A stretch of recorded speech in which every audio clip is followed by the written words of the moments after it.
No, they're good. They need people to buy tickets, bro. I stay in my lane. Let's see, 1990, you'd see me in the back of a station wagon, cowboy boots, sticking out the tailgate, bottle of Jack Daniels in my hand. And I don't answer to old JD.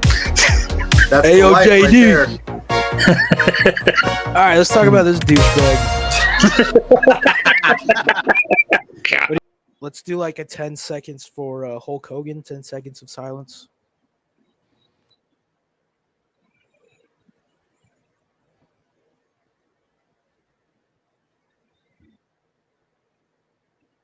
All right. Thank you, guys. Yep. And we're back on YouTube. Everybody say hello to my good friend and co-host, Jerry D. Sills, a.k.a. Hello. That's right. For all those who want to go through hell, listen to the words and the story they tell. Jerry, it's good to see you. Welcome back.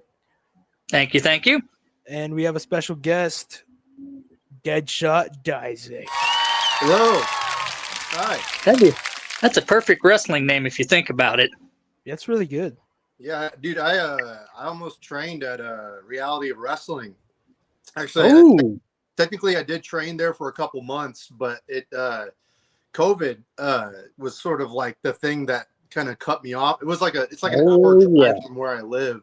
So like between paying for it and the lockdown, I was like, for some reason I never really got the motivation to go back. And I still train and kickboxing and whatnot, but like there was a time a while back that I was ready to become a pro wrestler at one point.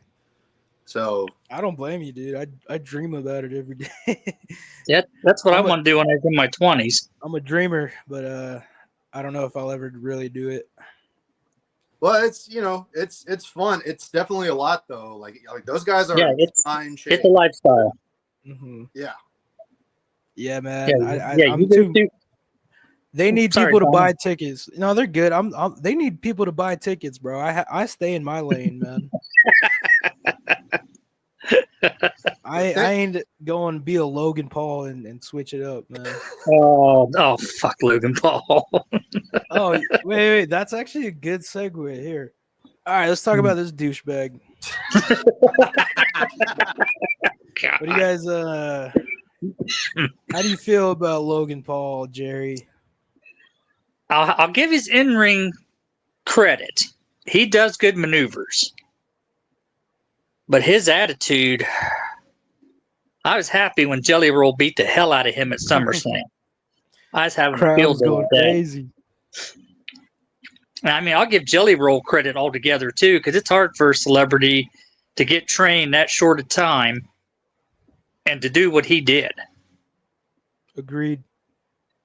Because it takes years of training to get where a lot of them wrestlers are at. And like I said, he did it in months. And he did good with the psychology. Because, he had me fooled when I thought he actually was legit. See if I can say the damn word. Legit. I can't even say it. You know what word I'm trying to use. Legitimately? Yes. Thank you. You're good. I thought he was really hurt. And then when he suddenly turned around, looked back at the ring, I'm like, oh. See, even the old expert got fooled on that one. See, I had a feeling he's coming back because that table spot. I know people are giving him grief just because he set himself up a little bit too much. Well, you have to, especially the way Logan Paul went flying through the air like he did. Oh yeah, because that was amazing. That's what I said. That's why at times Logan Paul's amazing, but right. I mean, he's got the springboard abilities. Like he can just bounce off the ropes. Well, I mean, Logan Paul to me, he's definitely a guy who built off the social media era, was sort of like, he's the kind of person that Vince McMahon probably wanted 10 years ago to sort of boost the WWE network and tried to appeal to with all the social media craze. And so now they're sort of taking advantage of his athleticism and his charisma. He's very much a walking pro wrestling character, but he's such a piece of shit that doesn't believe in anything. It's hard to root for him. Yeah, that's the problem. I mean, you can be a heel, but you can overdo it. Yeah. Right. There's being a bad guy on TV, and then there's being a real piece of shit in real life. There's Scott, being a heel, and then there's going into the suicide forest to film people offing themselves. Oh yeah. And I was See, like Scott, 16 when that happened, so like he's got to know his audience isn't fucking grown men; it's all kids. yeah. Because see, Scott Steiner is kind of guilty of that too. The What did last part Scott of his do? Well, the last part of his wrestling career, he took being a heel way too far.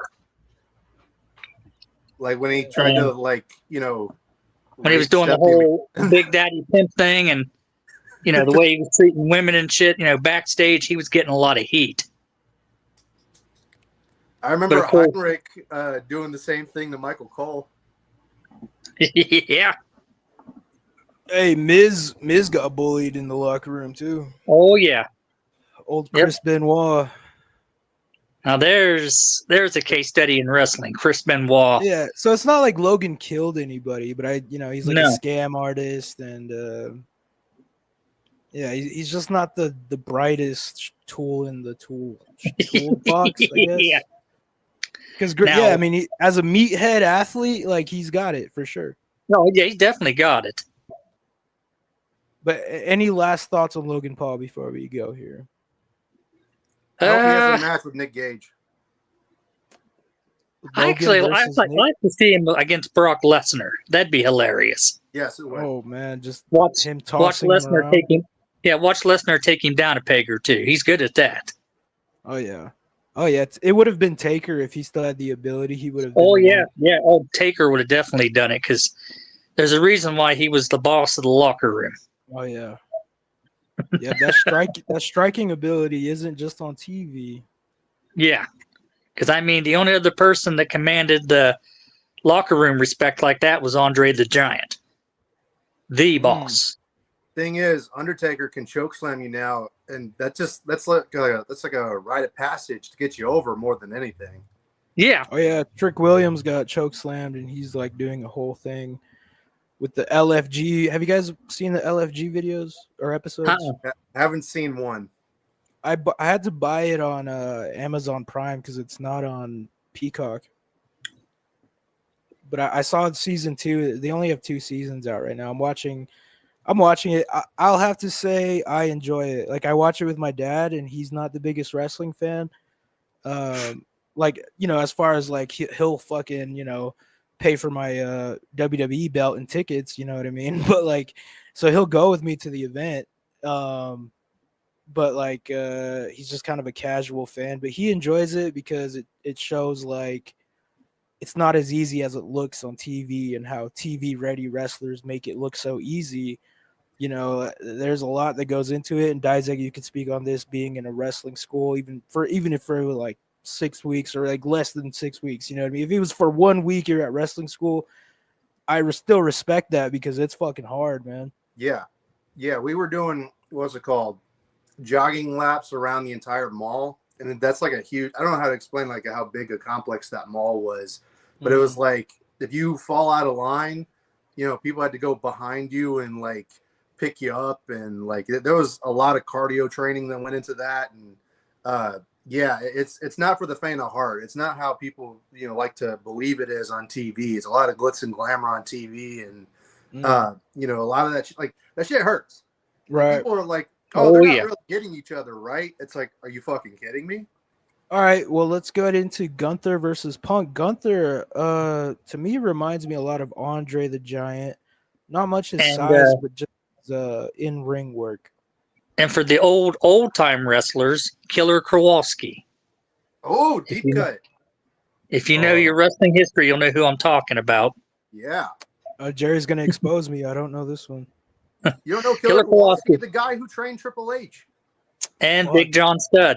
I have no Yeah. idea. I'm a poser. I'm a phony. No. Blasphemous! Yeah, him and Big John Studd were a tag team back in the 70s. They were called the Executioners. Yeah. Mm. And that's back when Studd was actually skinny tall, not the big giant brick shithouse that he became later. And I know who Big I John don't go Studd that is. far back. You don't know who Big John Studd is? No, I do. I'm saying I know that one. Oh, yeah, Big John Studd was one of my all-time favorite wrestlers. nice. In fact, I still have his action figure over here in my bedroom that I've had since 1985. Oh yeah, Killer Kowalski. He was something back in his day. Oh yeah. He was one of the few people that could give Bruno Sammartino a run for his money. Mm-hmm. And that says something because, if you know your old wrestling history, you know Bruno. Yeah, The Hulk Hogan of his day. Yeah, Bruno had like the longest. He still has the longest streak as world Yeah. champion, right? Yeah, first reign was about 7 years. Yeah. That's the killer. So That's he trained Triple H, who obviously I know is a 14-time world champion. Yep, Big John Studd, Triple H. There's others. I'd have to look up the information myself, but he was a veteran though, for sure. Oh yeah.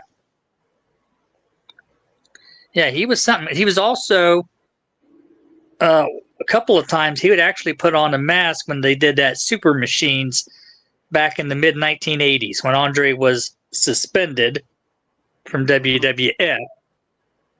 He actually put on the mask and held the machine. I forget. It was a storyline dictation. See, in real life, Andre needed back surgery. He needed some time off. Oh, that's so right. They set it up.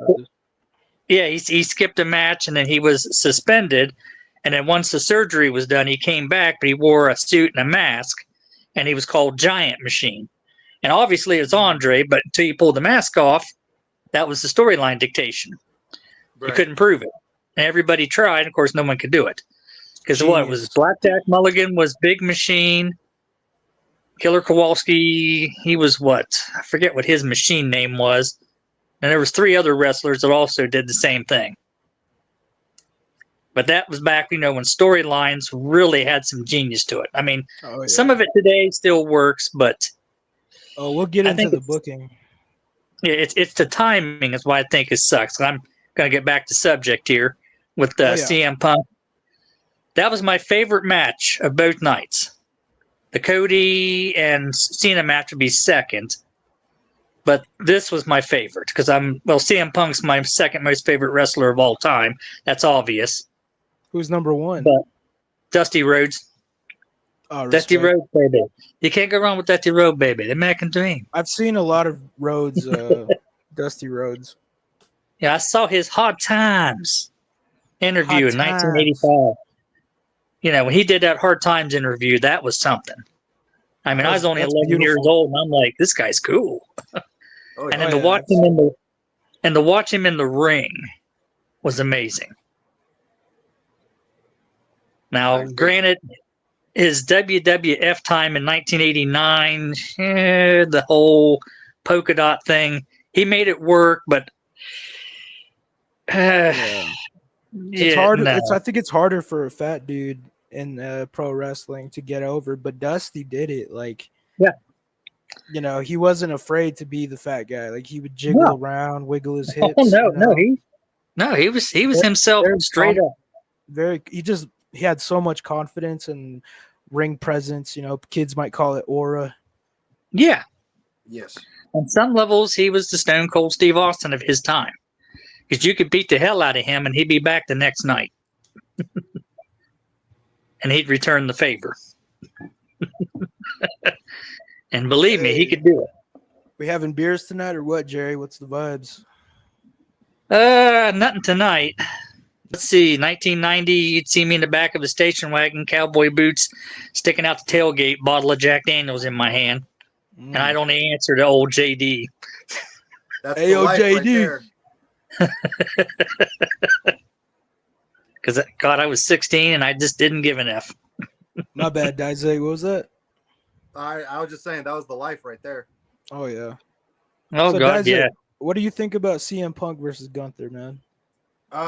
So I think in my mind, this was a match that I feel like I subconsciously wanted, and you can basically put it at any point in time in history, whether it's like, early 2000s Ring of Honor, mid 90s WWF, like you could put this match pretty much on anywhere and it's going to be good. So I had no doubt that like Gunther versus CM Punk was going to be a good match. So like for me, it's like the whole small guy taking on the David and Goliath story that CM Punk likes to do with bigger wrestlers was expertly executed, I think, and that's probably one of the things that makes it, so appealing. And that's one of the better things about him as a babyface. Whenever he doesn't have that, when he's going up against people like John Cena or something, he's better as a heel, right? Because it's a little different dynamic. But for Gunther, it's he has that sort of face momentum as being the underdog. Now, the cash in.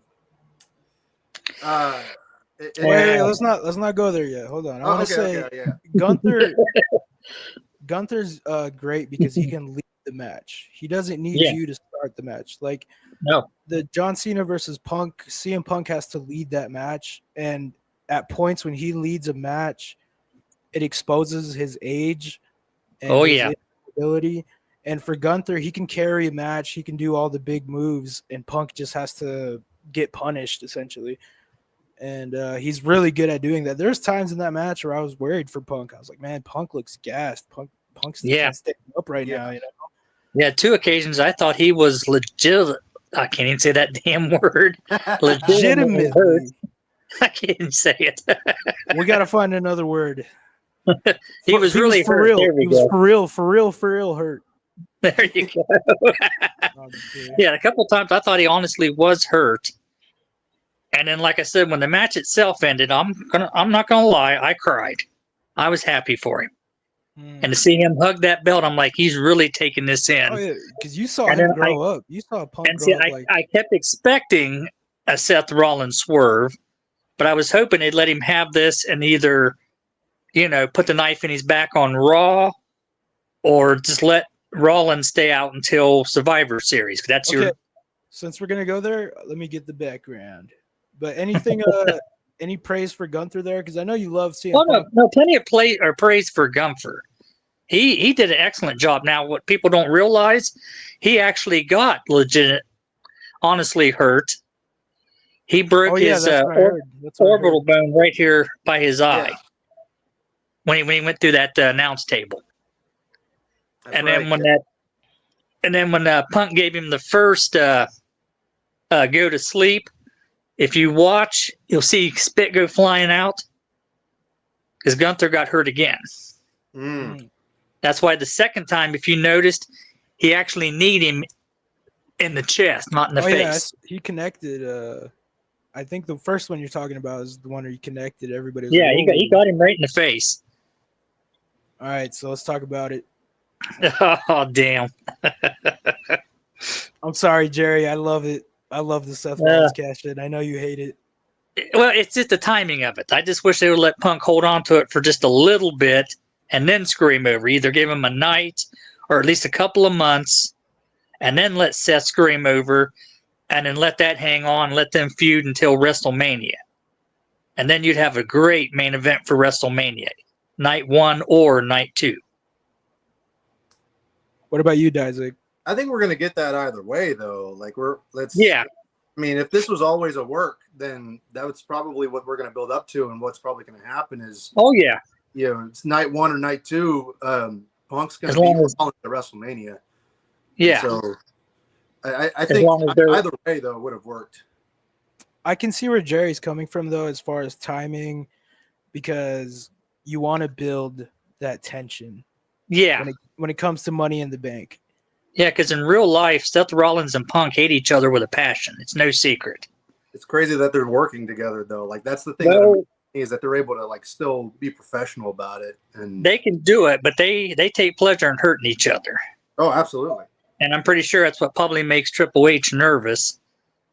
Because, there is a fine line between wrestling and realism. Uh-huh. And... Well, that's where the veterans come in, and you can watch it all right now on WWE Unreal. Well, Unreal, did you see who's in backstage? What's his name? The glorious Robert Roode. Oh, I like Roode. Robert Roode's jacked, bros, and I'm pretty sure he's there to be that pit bull to just be like, Yeah. hey man, we're here to make fucking money, so don't try anything. Because I love know? his entrance music. Right. Glorious. Yeah, and he comes from a lineage too, so he understands the business. Yep. Who is Robert Roode's dad? I forget. And the biggest misconception is he's not related to Rick Rude. That's who I thought he was related to, but isn't he actually completely related to somebody else? Nope. He's actually Canadian. The other Rude, he was born in Minnesota. It's fake news. He was never. Yeah, see, a lot of people thought they were related, but no, they're not, because Rude's actual name is spelled different. It's not Rude. It's spelled. I'm trying to think. How was it spelled? R2 O's and DE. ROODE. Yeah, ROO. See, I thought there was also an H in there, is what I kept thinking. See, I thought it was right. RHOODE or something like that. I can. I'll find it. Hold on. Okay. Let's go back here. Because I remember watching him in TNA when he was part of the Canadian bunch. I remember Beer Money. Williams. Yep, and Beer Money. Back when TNA was actually something and not a. I'm just going to call it another WWE subdivision. Right. Fuck, I miss TNA. Wait, I'm not looking for Robert Roode. Who am I looking for? Probably Bobby Roode. The older guy. Oh, Rick Rude. Rick Rude. Yeah. When AJ Styles came back to TNA a couple weeks ago, yeah, this guy. I was fucking. There he is. I was a little kid again. Now, would you believe this guy used to be a bouncer? Yeah, I would. Yeah, I believe it. He worked in the same bar as the Road Warriors and the Warlord. Nice. And that's how they got discovered. There he is holding an Intercontinental Championship, it looks like. Yep. He was I think it was one time. He was like the original ladies' man. Like girls would go crazy for this guy. Yeah, he got his start. Was it Calgary? And then he went to Florida, and then World Class Wrestling, where he became the world heavyweight champion. Although, that can be disputed as world championship material. Mm-hmm. And then he went to the NWA, where he teamed up with Manny Fernandez, won the NWA tag team title. I don't even know who that is, man. Oh, Manny Fernandez, he was a wrestler clear back from the 70s. I'm sure he's in the mid card somewhere because he doesn't sound like a superstar. No disrespect to the mid card. No, him and Rude were an excellent tag team. I mean, I hate the fact they knocked off the Rock and Roll Express to get the tag team titles because I love the R&R Express. Mm. Yeah, that'd be my tied for first for most favorite tag team of all time. The first one, of course, being the Road Warriors. Who's the Rock and Roll Express? Was that Marty Jannetty? No. You're thinking the Rockers. Oh, so who's the Rock and Roll Express was Robert Gibson and Ricky Morton.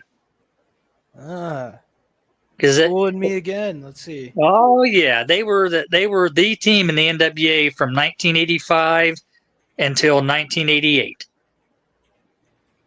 After that, they kind of fell out of the big time. They worked in Smoky Mountain for Jim. Yeah, there they are, Jim Cornette.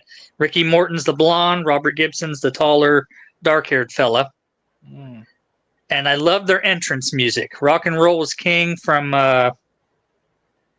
What's the name of that band? Oh, I got you. Yeah, please do. I can't think of the name of the band off the top of my head. Yeah, they wrestled in Smoky Mountain Wrestling for Jim Cornette because he's always had a feud with them for years. And then when the NWA kind of made a little bit of a minor league comeback under, what's his name, Billy Corgan from the Smashing Pumpkins, when he bought the company, they came back. In fact, I'm pretty sure they still wrestle, but now they're even older than I am. So, have you seen any of Billy Corgan's NWA? I used to. Wait, I'm gonna play it. Ready? Go ahead.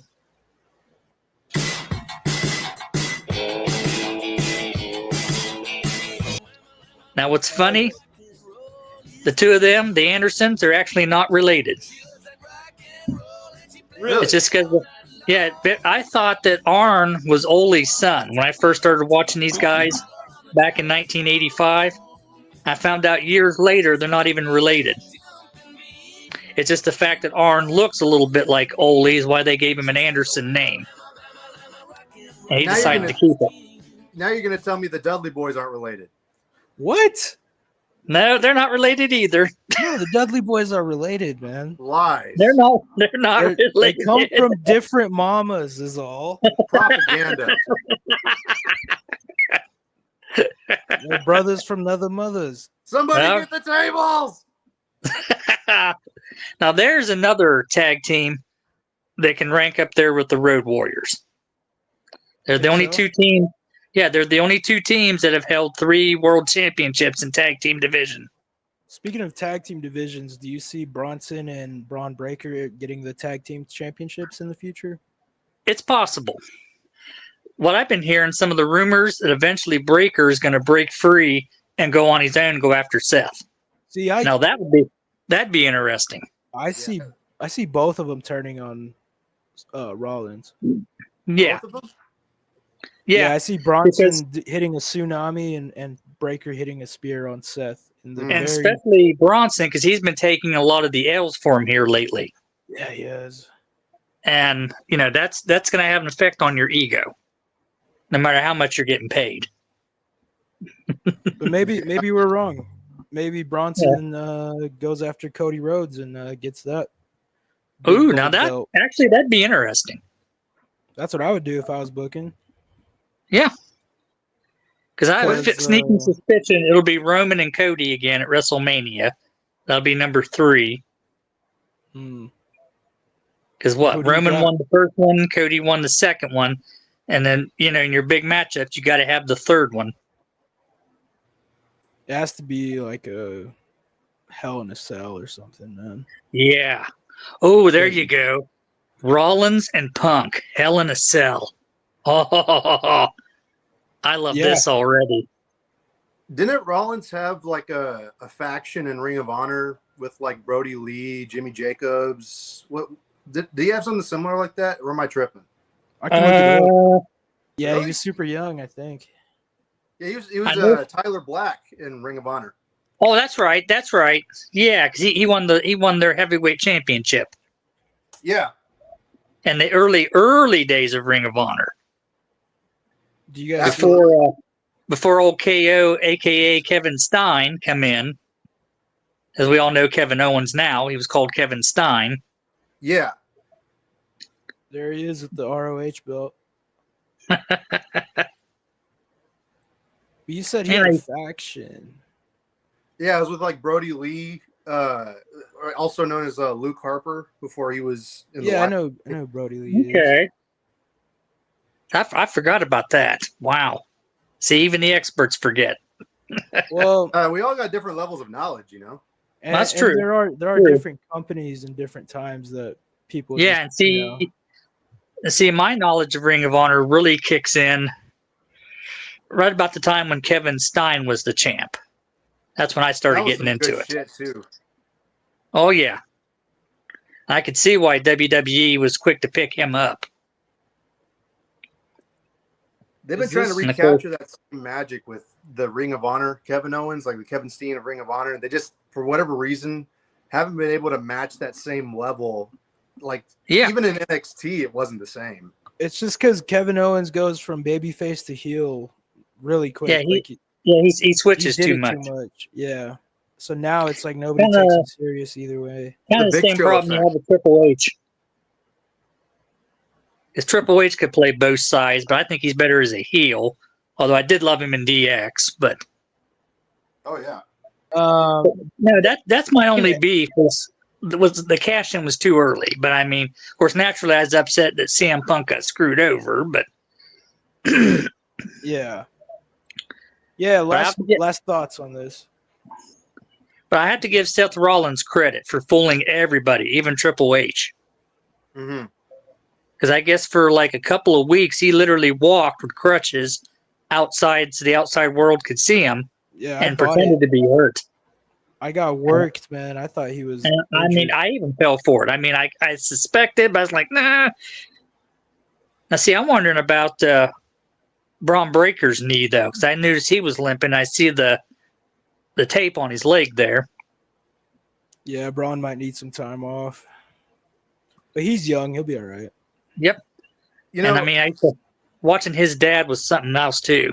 Old Rick Steiner. Yeah. Steiner Bros. They beat the Wild Samoans. Was it at WrestleMania 9 or something? Yeah. I saw that one. And I played that one on WWE 2K25. That one helps me get my knowledge up, man. And hard to believe that Rikishi is the father of Jimmy and Jay. Uh-huh. The whole Usos. Yeet, Yep. big yeet. Me and Jerry love Jey Uso, by the Two way. words. Yeet. Yeet. There's a lot of people that like don't like him. I mean, I'm fine with them. I don't really have like a Don't strong lie. You know. don't have to lie. positive. No, I'm a huge Uso fan. I admit it. Yeah, I mean, like for me, I think they're one of the best tag teams WWE's ever created, and Jey Uso has gotten over more than most. Like, if I had an ounce of Jey Uso's appeal to the audience, bro, like people would be killing for that kind of over. You know? Oh yeah.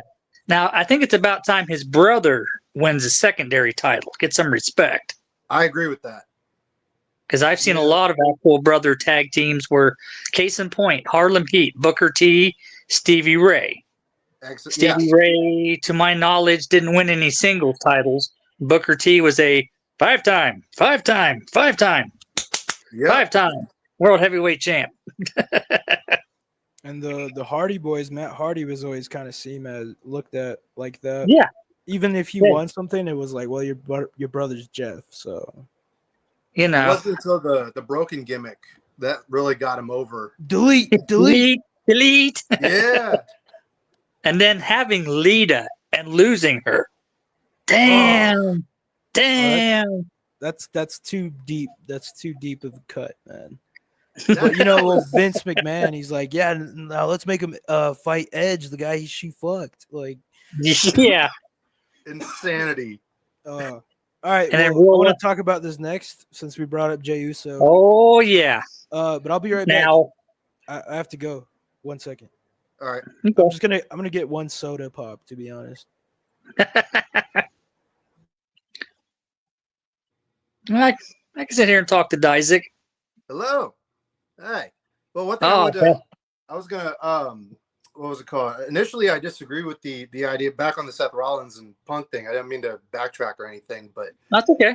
Like one thing I disagreed with you on at first was like it happening too soon, or and at first I was like, I don't know if it happened too soon, but now explaining, like hearing your reasoning and thinking about it, I was like, oh, because I had a weird, like, for whatever reason, I feel like they telegraphed it on TV, right? Yeah. I feel like they telegraphed it a bit, and I was like, they're not going to have this be a happy ending. I don't feel the energy of it being a happy ending right now. And so I wasn't particularly surprised when it happened. I was like, oh yeah, Seth Rollins is about to come out, isn't he? And so I wasn't as surprised as everybody else. And now I'm like, oh, Jerry's right. They did this too soon. So yeah, see, it's a weakness of the WWE. They're too predictable. Yeah. Oh yeah. Because some of my friends used to come here to my house and watch wrestling with me. They were convinced I'd already seen the match. I'm like, I already know what's going to happen. This guy's going to come in and do this, and he'd actually do it. And they're like, you've had this on before. And I'm like, no, this is live. It's just I already know WWE storylines. They do the same damn thing over and over. They do. They're very repetitive, especially when they have repeating rubber matches and stuff like that. It's hard to watch the weekly shows whenever they do that kind of shit. I agree. I'm just grateful there is other products like TNA or AEW that you can tune in, and it's not the same entertainment garbage. It's actually pro wrestling. Yeah. You know, I think there's a difference between entertainment and pro wrestling. Oh, absolutely. But AEW is like, I don't know how to explain it because a lot of people are very partisan when it comes to WWE versus AEW. And I think that AEW, while less mainstream entertainment, flashes and fireworks and all that, it suffers with character building. Nobody, you don't know who anybody is, and you don't really anymore. care. Yeah, I mean, look at what's his name? Used to be part of the Shield, Moxley. Exactly. Moxley. Yeah. Yeah, he's went from Moxley to kind of like Terry Funk, just doing too many hardcore matches. A little, yeah. And it gets a bit. I love hardcore wrestling, but you can go too far with it. That's what happened with ECW. Yeah. Mm-hmm. And to me, that's what AEW is kind of becoming, is ECW with actually money. Oh shit! But Tony Khan watching, I go on Peacock and watch old ECW sometimes, and they were selling out arenas. They were selling out stadiums. They were doing fine, Yeah.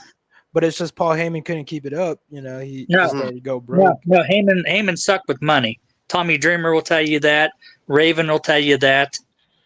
Because Tommy Dreamer come out and said, he goes, I love Heyman. He goes, he'll lie to the wrestlers, especially with their paychecks, but he would never lie to the fans. He was always honest with the fans, and that's the one redeeming quality with Heyman. The man's a genius. Yeah, I think. And if you ever watch his documentary, it's amazing how he got into the business. I need to watch that, but I do remember his early days, his early stuff. He literally lied his way in, and especially I'll go ahead and reveal this in the documentary. I seen it; it's on Peacock. He talked about how in the old NWA wrestling, he snuck in to a production meeting, pretended to be one of the writers. Well, Dusty Rhodes knew all the writers, so he grabbed Heyman, took him outside, and he asked him. He goes, so what are you doing here in my wrestling company? So Heyman come out and told him. This is the one time Heyman didn't lie to another wrestler. He came out and told him, he goes, I really want to do something here. I really enjoyed this, and I think I can contribute, and I'm learning from you. And Dusty Rhodes goes, well, come on back in here now. You're going to get in this big learning tree. That learning tree is me. I'm going to teach everything I know, and he did. And that's how Dangerously learned the production part of wrestling. See, people don't realize that wrestling is production and action. And that's the beauty to it. That's what I like, the Unreal stuff. The Unreal stuff, like people will complain and they're like, it breaks kayfabe, but like newspapers have been doing that forever. Forever. It's not like it just happened yesterday where people are saying this is fake, this is phony. And so for Unreal, it is all about the production, and that's what I appreciate. Is how they learn how to fall. But when you watch some of the maneuvers, I mean, case in point, coming back to our match here, did you see when Roman Reigns leaped out and almost missed, hitting both Breaker and Bronson? And he almost did it, and he almost broke his neck. I seen the way he landed. That was Undertaker WrestleMania. Which one was it? Was it 25? I was thinking 25 this year. That's what I was thinking. When he leaped and he landed wrong. They were in Dallas. And he admitted it hurt him. And of course, Bronson did the same thing. I'm sorry. Am I retarded? I thought they were in Dallas. No, that was Houston. I went to that show. Oh, Houston. Okay, somewhere in Texas. He landed on a cameraman. Yeah. Yeah. Because he overshot. I think it was Shawn Michaels, I do believe. Yeah. Because he overshot him when he cleared the ring. Sorry, Jerry. Jerry was onto something, and I was just like, it's okay, Tommy. Yeah, I'm taking you to the learning tree. You're going to learn with me now, okay? Come to Dusty. Come to Dusty Rhodes, baby. God, that's horrible. To all Rhodes affiliates and members and fans, we are sorry. I mean, no disrespect. Because Dusty Rhodes always has been, always will be my most favorite wrestler. And I bawled my eyes out when he passed. I'm so sorry that, I remember when he passed, but I think I was still like in high school, so I didn't even like understand how big of a deal that was at the time. Yeah, it hit me hard, and I've never ever met the guy in person. I just saw him on TV. I think William Regal is like that Dusty in the backstage now, though. Yeah. William Regal is the learning tree. Yeah, there's a guy that knows his stuff. Right. Did you? Speaking of the match here we're talking about, did you see where Bronson Reed almost did the same thing? Oh yeah, so you're talking about the Roman Reigns spot. He fucking overjumped, and then Bronson. Yeah. What did Bronson was the biggest guy there. He jumped and he damn near broke his neck bouncing off the announcer's table. Oh, that's right. He went straight through the middle rope. He went right through the rope and landed up against the backside of the announcing table. Because luckily, Reigns and Uso caught him and got him down a little bit, or he would have hit that thing flush. See, I like the spots, but there wasn't a lot of technical wrestling in this, and I felt like that was missing. And for some reason, it was underwhelming. I expected more out of this. Yeah, I did too. And the fact they had it first, I was like, I could see maybe making that match number 3 or 4, but I'm just a fan. It to be the main event. I thought that too, but then they said both heavyweight title belts were going to be the main events. I was like, okay, True. Yeah, true. And you could have this before, Punk and Gunther, but they had it first, and I was like, okay. That's how I started to suspect something's up. I'm like, okay. I wonder if that's because they don't want to be seen as a mid card, but like at a PLE, I feel like every card is valuable, and you're either opening or finishing the show. I think that's a bit outdated, especially like with streaming and everything. People are gonna remember like every match, go back and see every match. You know what I mean? Like, I think I've watched SummerSlam like 3 times now. Since it came out, like I watched the Geeks and Gamers stream. I watched it on my TV and my iPad. So I was just Beardo. Yeah. Shout out Beardo. He's a friend of mine. Oh, you're friends with Beardo? Well, internet friend, but I talked to him. Well, fair enough. Back on point. Do you think there's a big push for Bronson and Braun as a tag team, or do you, like we said, are they gonna break up before there's any tag team gold, or get the tag team gold? They could become tag team member and win the gold, but I'm pretty sure Braun Breaker will break free of that because that's what his dad and his uncle were known for, and he won singles gold because he's already been 2-time Intercontinental champ, if my memory's correct. And NXT champion, yeah. Yeah, he's a single superstar. I don't think you can have him in a tag team for very long. Not really. I think he'll win the tag titles with Bronson Reed, but much like many other tag team champions like that, where it's kind of like an oddball couple, eventually they'll lose the titles and he will break free. I agree with Jerry on that.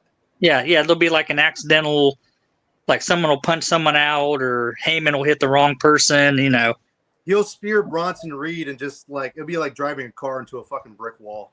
Yeah, something like that. And what do you do with Reigns and Uso? Because I feel like one of them has to go to SmackDown.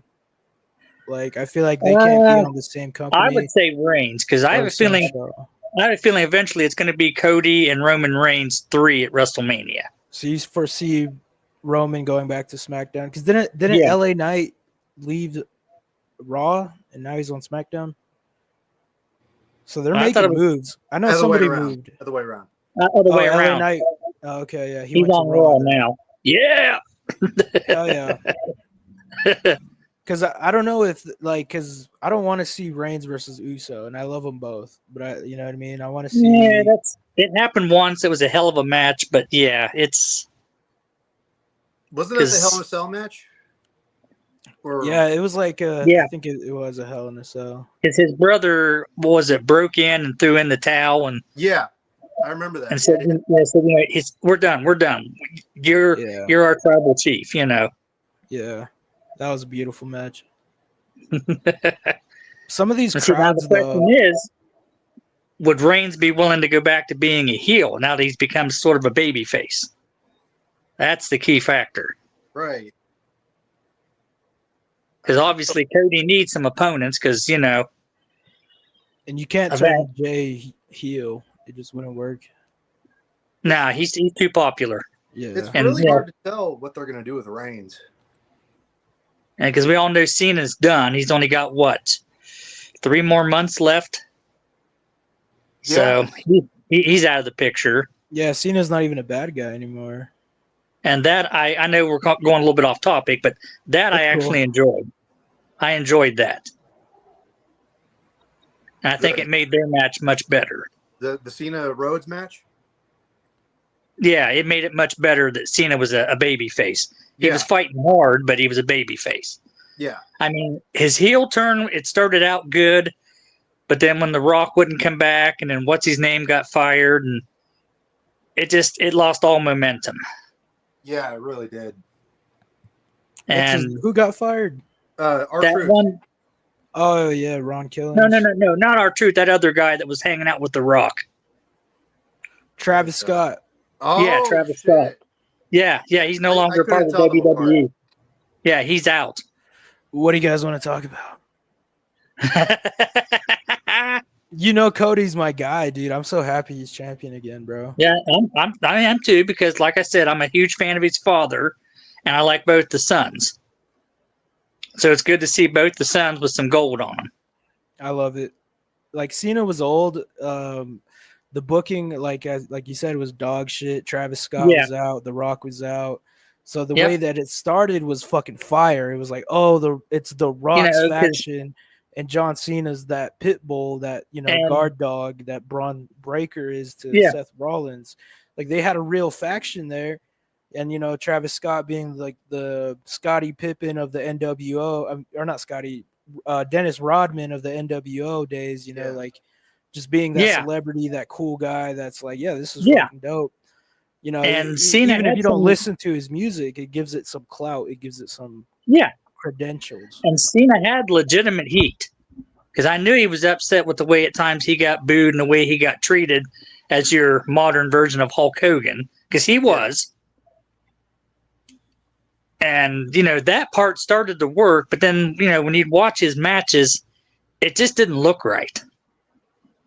Holding the belt backwards and covering up his face and all that shit. I was like, he needed to take the hat off. He needed to take the hat off, put on a bandana, and go back to Thuganomics.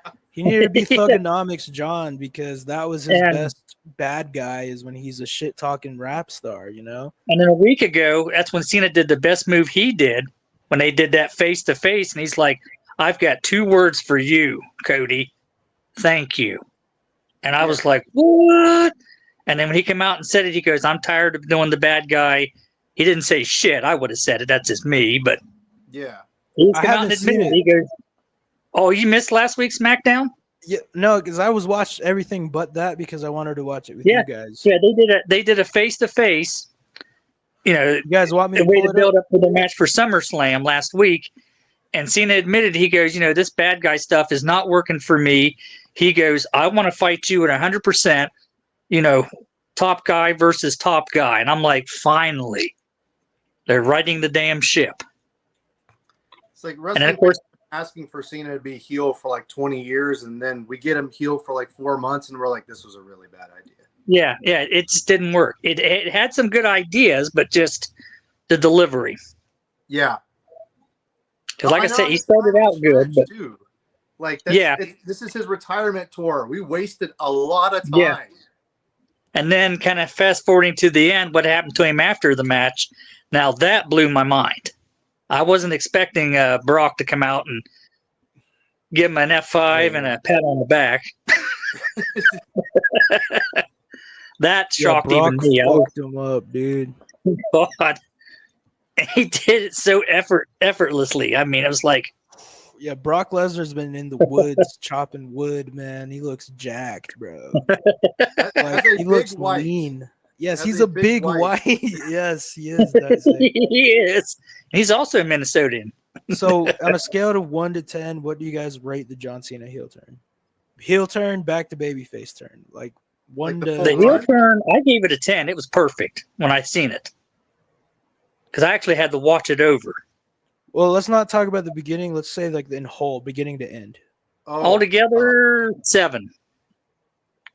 I'd go for 6.5, 7, something like that. I don't want to give it too much praise because there was it did not feel right, and but I don't want to diminish it either, because that when he actually did turn heel with The Rock, that was that's a moment you can't undo. That's something special. You know? From Elimination Chamber to SummerSlam. But from Elimination to SummerSlam, I would say 6 out of 5, 7, something like that. Could have been a lot better. Could have been way better. Starting last Friday, they righted the ship. It's like finally the way SummerSlam should have been. Babyface versus babyface. It can work. Especially the way them two. Because like I said, that's my second favorite match out of both events. And like I said, the only problem I had was, what was it? He hit him with how many attitude adjustments, and Cody kept kicking out. That's going a bit far fetched. I could see you doing it two or 3 times, but after 5 or 6, come on. Have you Especially seen that late in the match. Have you seen Bloodsport? I think it's John Bernthal. Not John Bernthal. Josh Barnett. Josh Barnett's Bloodsport. Have you seen that? Yeah. I'll have to show you. I'll pull it up after this. Let's watch this first. But that's like every finishing move counts. That's fucking sick. Seems like Dizek has seen it, right? Yes, I have. Yeah. So we'll talk about that next after this SummerSlam topic. But we're like an hour in, so y'all let me know how we feel. This could be your last thing, Dizek. I know you got to go. If you want to stay, you could stay. I might stick around, and if you guys are doing this as a regular thing, Yeah, me and Jerry usually go for like 90 minutes to 2 hours. Yeah, I'll stick around for a little bit longer, and if you guys keep doing this kind of thing, I don't mind coming back. Oh hell yeah! Basis. So yeah, bet. That way we can put Tommy through the learning tree. Yeah, you do it Dusty Road. You gotta do it Dusty Road style. You gotta do it Dusty Road, baby. Jerry's Dusty, Dizek, you're William Regal. I have to learn the British accent. Fuck. Okay, you're not William Regal. You're JBL. Oh yes. Oh, whoa! And I'm Dom Mysterio. I'm Dirty Dom. Dirty Dom, or Dirty Dom, as I've been calling him. I look like his cousin, probably. No, I don't know. I don't know. You could pass for maybe. You could pass for an Uso. An Uso? See, I get that a lot. I get Polynesian. Are you Samoan? I'm like, bro, I'm just a fat Hispanic, bro. Get off me. Oh, I'm half German, half Scottish. Entrance. I do love his entrance. I'm quarter Hispanic and black from the waist down.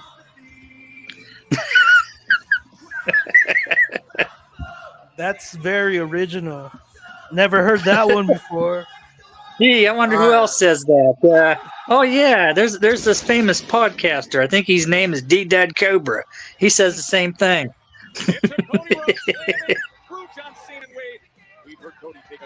I can't get over how much he looks like his dad. His dad was younger.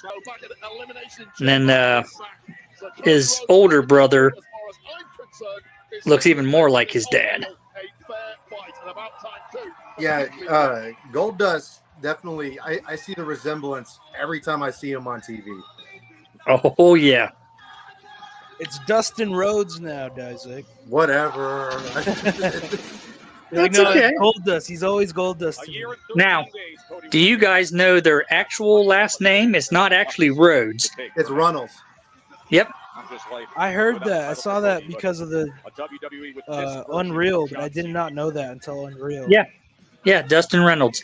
Same way with Ric Flair. His actual last name is Fleer. Because that was just the boot in the ass that I needed. And see, I saw him get his ass kicked on Raw, but I didn't watch this. This was thoughts. Yeah, this was a week ago. Yeah. And this led up to SummerSlam itself, and when I saw this, I was like, oh, finally, they're righting the damn ship. Because So to you me, enjoy babyface Cena.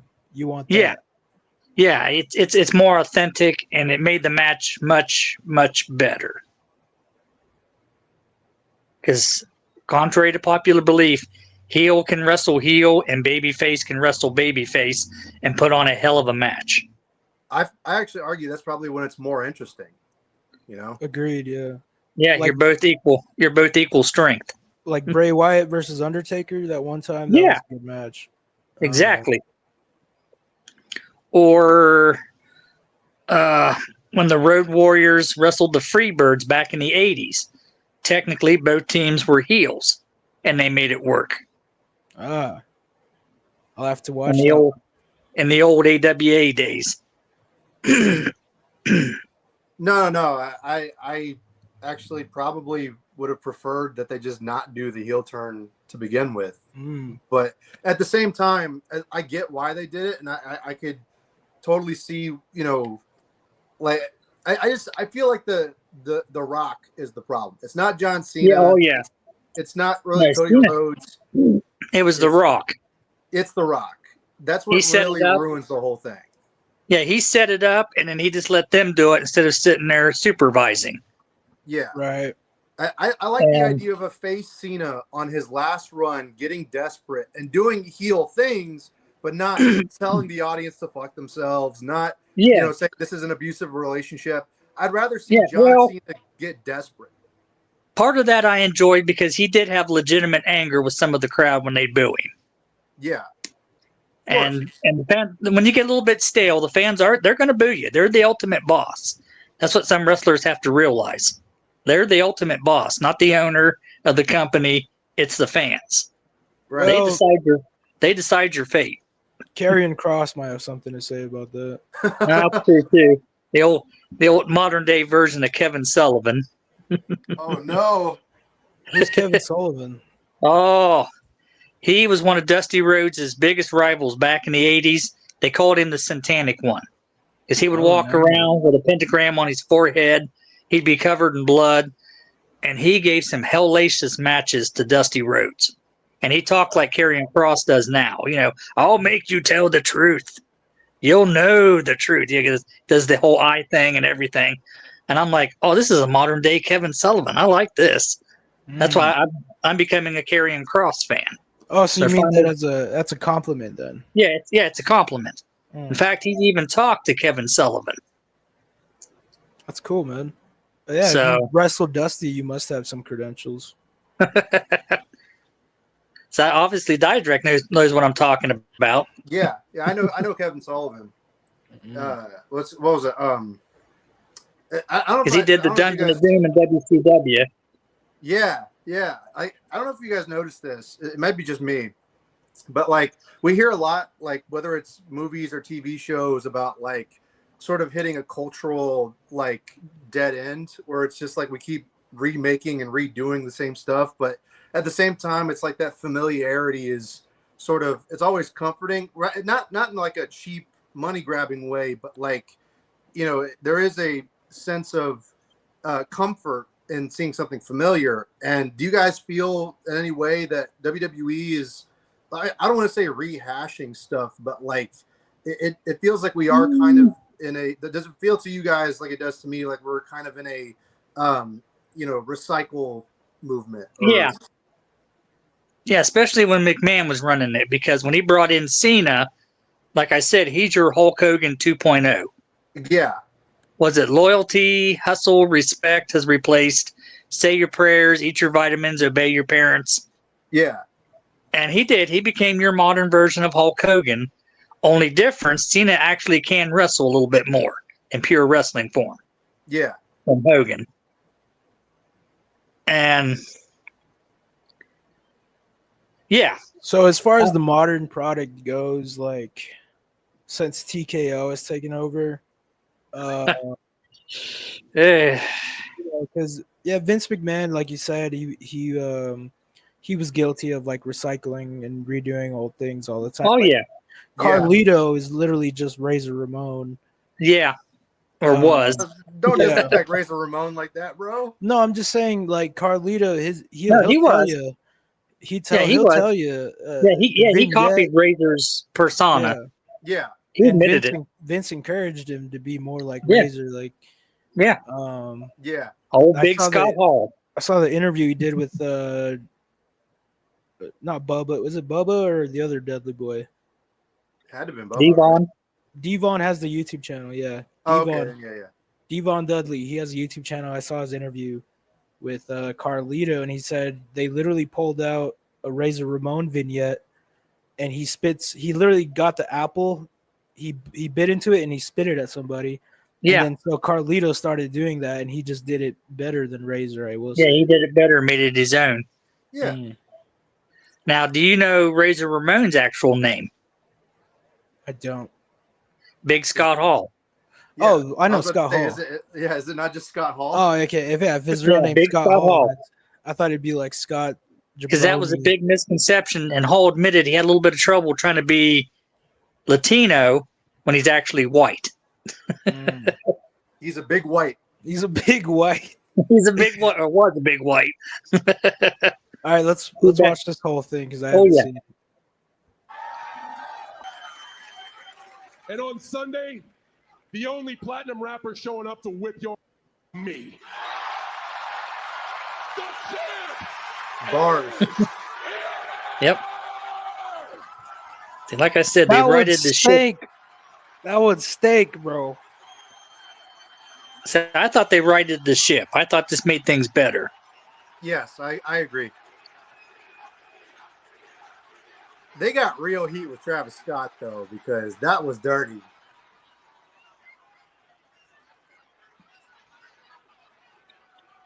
And the But fact that Cody was actually speechless. On Unreal, they made it seem like they were still cool with Travis Scott. Nope, he's out. He's out. But it could have been, it was probably recorded before they fired him. Yeah. Man, So like I said, Tommy disagrees with the face turn then, huh? no, I don't disagree. Just the way he did it. It's, You probably wanted it to happen right after the SummerSlam match then. I don't know. He 'Cause loses the title, he gets humbled. I was never like a big John Cena guy to begin with. I always liked CM Punk more. So like to me Same. it wasn't like a huge deal that John Cena turned heel. It was entertaining.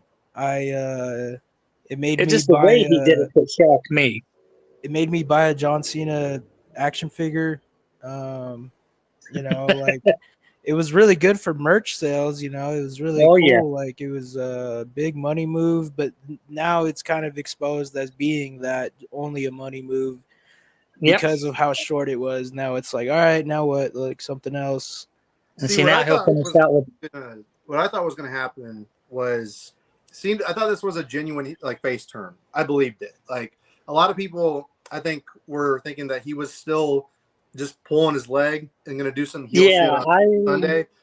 I believed that this was a genuine face turn, and I was under the impression that whenever they had their match on Sunday, The Rock was going to come out or Travis Scott was going to come out. That's what I thought. They were going to try and rehash what they did at WrestleMania and make it right, and Cody would turn heel and sell his soul to The Rock. Yeah, there was talk about that. Cody was going to turn heel, and at like times it looked like it, but then he backed down. What was that, I'm sorry. Jerry? One more time. Yeah, my bad. Yeah, there was talk about that, about Cody turning heel, because in the past he's done it. Yeah, that's why he calls himself the American Nightmare. And right. Yeah, he did a heel work on the indie scenes, and also in AEW. Yeah, right. He had a little bit of heelish, and also in Ring of Honor because he was part of what was that super group? Bullet Club. Yeah, I remember "Fuck the Revival." That was a whole meme. So I missed that. Oh yeah. So and see, just like his dad. See, people don't realize that Dusty was a heel first, and then he turned babyface. I told Tommy about this when we did our first show. Right.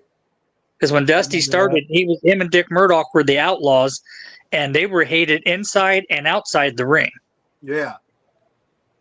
And then when he went to Florida in 83, 82, he fought against Gary Hart and the big giant Korean Pak Song, who's like a 7 foot, 300. Yeah, what was he? 7 foot, 300-pound monster guy. And Rhodes would just bionic elbow the shit out of him, and the crowd just went nuts. And Dusty became a hero. Yeah. Yeah. Yeah, And Jerry he just stayed described that it as becoming the next Hulk Hogan of Florida. That's what you said. Yep. Oh, yeah. Yeah. He was the Hulk Hogan of Florida wrestling. And that's why when he jumped ship to the NWA full time, he became part of the booking committee. A lot of people don't know that. He was part of the booking committee because that's how he found Paul Heyman. Oh. Because when Heyman snuck into one of the production meetings. Bro, this is why we got Jerry, because this is why we got Jerry, bro. He's fucking with the How old are you, Tommy? How old am I? Yeah. 22. 22. So there's quite a bit of a gap in age and experience between the three of us. Yeah, there's a generational gaps here. I'm the old man in the van and Oh no. down by the river. Some people will get that joke. No. I got it. I don't get it, but I'm scared. You never seen the movie? Oh, you never seen the movie Tommy Boy? Then have you, Tommy? I've seen it like with once. Chris Farley. I know what it is. Chris Farley. The running joke was, "I'm an old man in a van down by the river." He's doing on Saturday Night Live all the time. Yeah, before my time for sure. Yeah, slightly.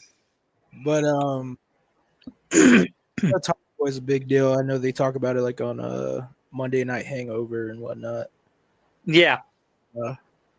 I heard. But Dusty started out as a heel, became babyface, and then, like I said, when he was in production during WCW, he did that NWO heel turn, but I don't count that as nothing because he only got in the ring a couple of times.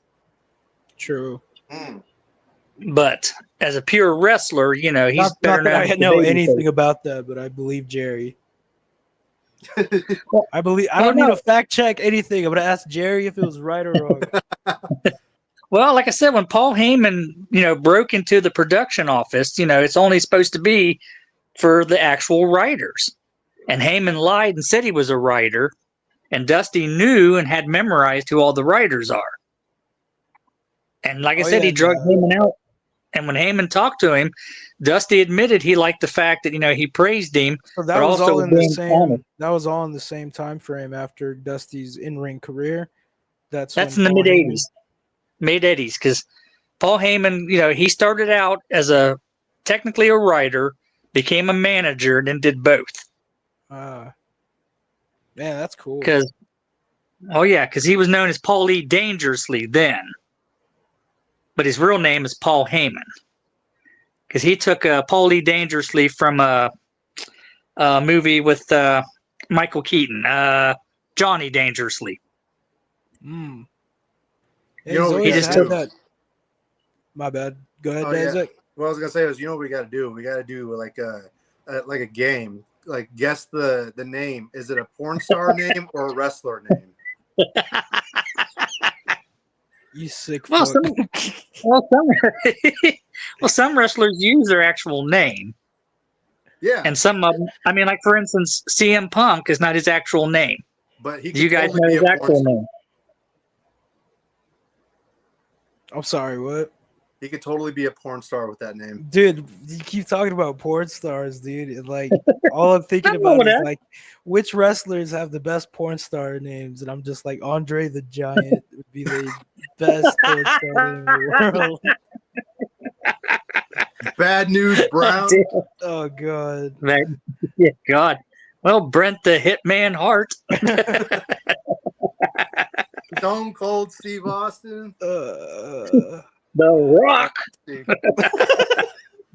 Viper, Randy Orton. There you go. Jake the Snake Roberts. Rowdy Roddy Piper. This is getting edited out, dog. This is Hollywood Hulk Hogan. Oh, damn. We can go on. Breaker. no, not Braun Breaker. Sting. The Undertaker. No, I killed it. I killed it there, but Oh, damn. No, CM Punk. Do you guys know his actual name? Phil Brooks. Philip Brooks. Phil Brooks. How do I know this? Google. I know two friends of mine that are best friends of his, the Soska sisters. Oh, have you met the They're Soska friends. twins? Oh, yes. I had no idea. That's wild. Yeah, I met them. Where would you meet them? See, I've met them on the internet. I've talked to them.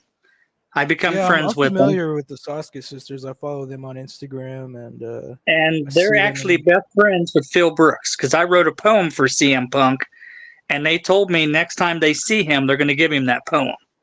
Oh, cool. And I about fell off my couch. That's sick. That's awesome. Yeah, I met him at the F&T Rippaverse Dallas meetup last year. It's nice. So they're really nice. They're really chill. They're pretty much how you expect to see them online. Oh, yeah. Yeah, and they're also huge wrestling fanatics. Oh, yeah. That's how I really got to know him because we talked about Shawn Michaels, we talked about Stone Cold, we talked about Flair. And then when I started talking about CM Punk, I said, it's my second most favorite wrestler all time. And Jen's like, oh, I know Phil. And I'm like, Phil? She goes, yeah, that's his real name, Phil Brooks. She goes, he's a hell of a guy. And I was like, damn. See, I knew his real name because I think he started acting. Like he started doing like shitty horror movies or something. Yeah. And I was like, oh, that's CM Punk. For himself now. And then I looked in the credits and there's no CM Punk. And I was like, who the fuck is CM Punk's real name? And then I found out it was Phil Brooks. Yeah, I think he's done much better for himself now. Was that a Soska film? Because if that was a Soska film, I take that back. That was an amazing horror film. I honestly don't know. I don't know. I'm just hoping one of these days they'll come back to Ohio. Yeah, because then I can see him in person. I'm a Buckeye. It was on Netflix though. I don't know. Maybe it was a Netflix film, or maybe it was an independent film. But either way, I don't know. I think it was mostly just Punk's performance. I couldn't buy into him acting. I was like, no, that's CM Punk. There's going to be a GTS coming. A GTS is coming. His MMA career wasn't all that great either. I hate to say it, but it was bad. It was really bad. Yeah, dude, he was too old, man. Those young guys, they picked him apart, man. It was sad to see. Lesnar he's built for MMA, but Punk. All right, let's finish this right quick. Okay. Back on point. Oh, let's do a stone. We're doing a Stone Cold salute. Yes, Inky. I know it's feeding time. Welcome back, John Cena. This is incredible. Was that a real American beer? Yep.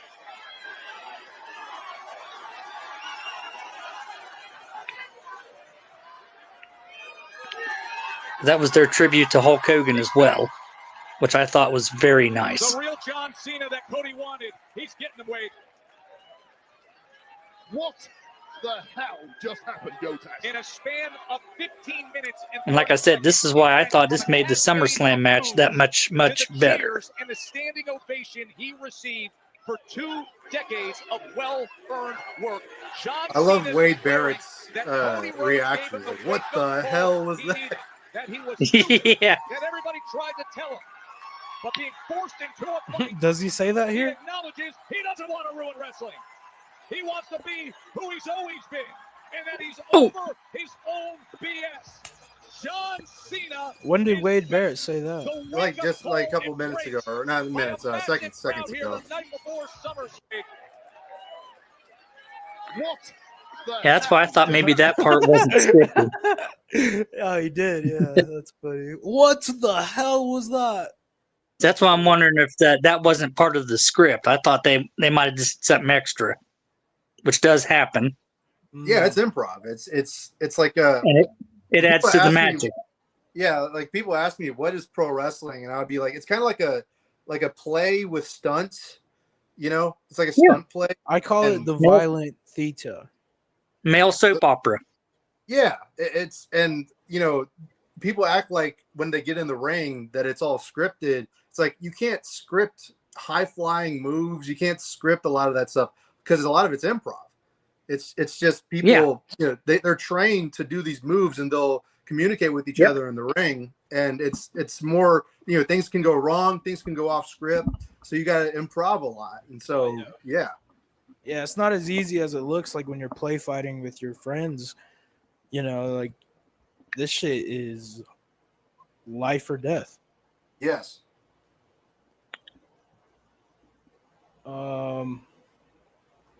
And real quick, let's talk about the women's match.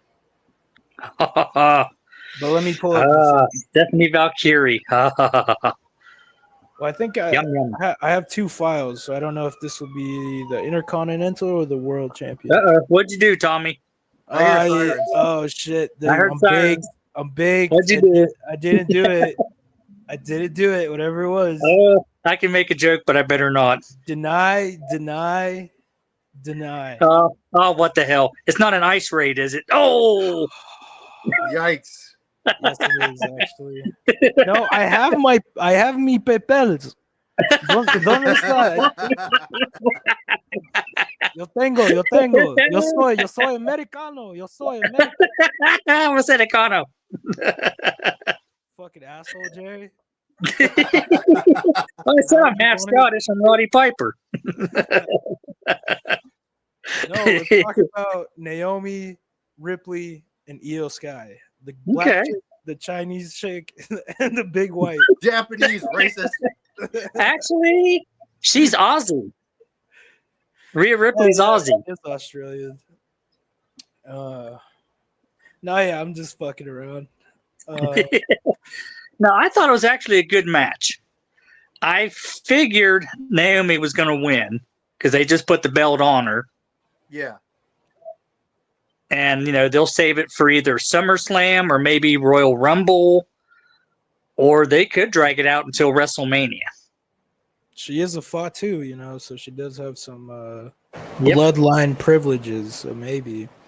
But Io, I could never take her seriously because she never defended the championship. Like, she defended it once.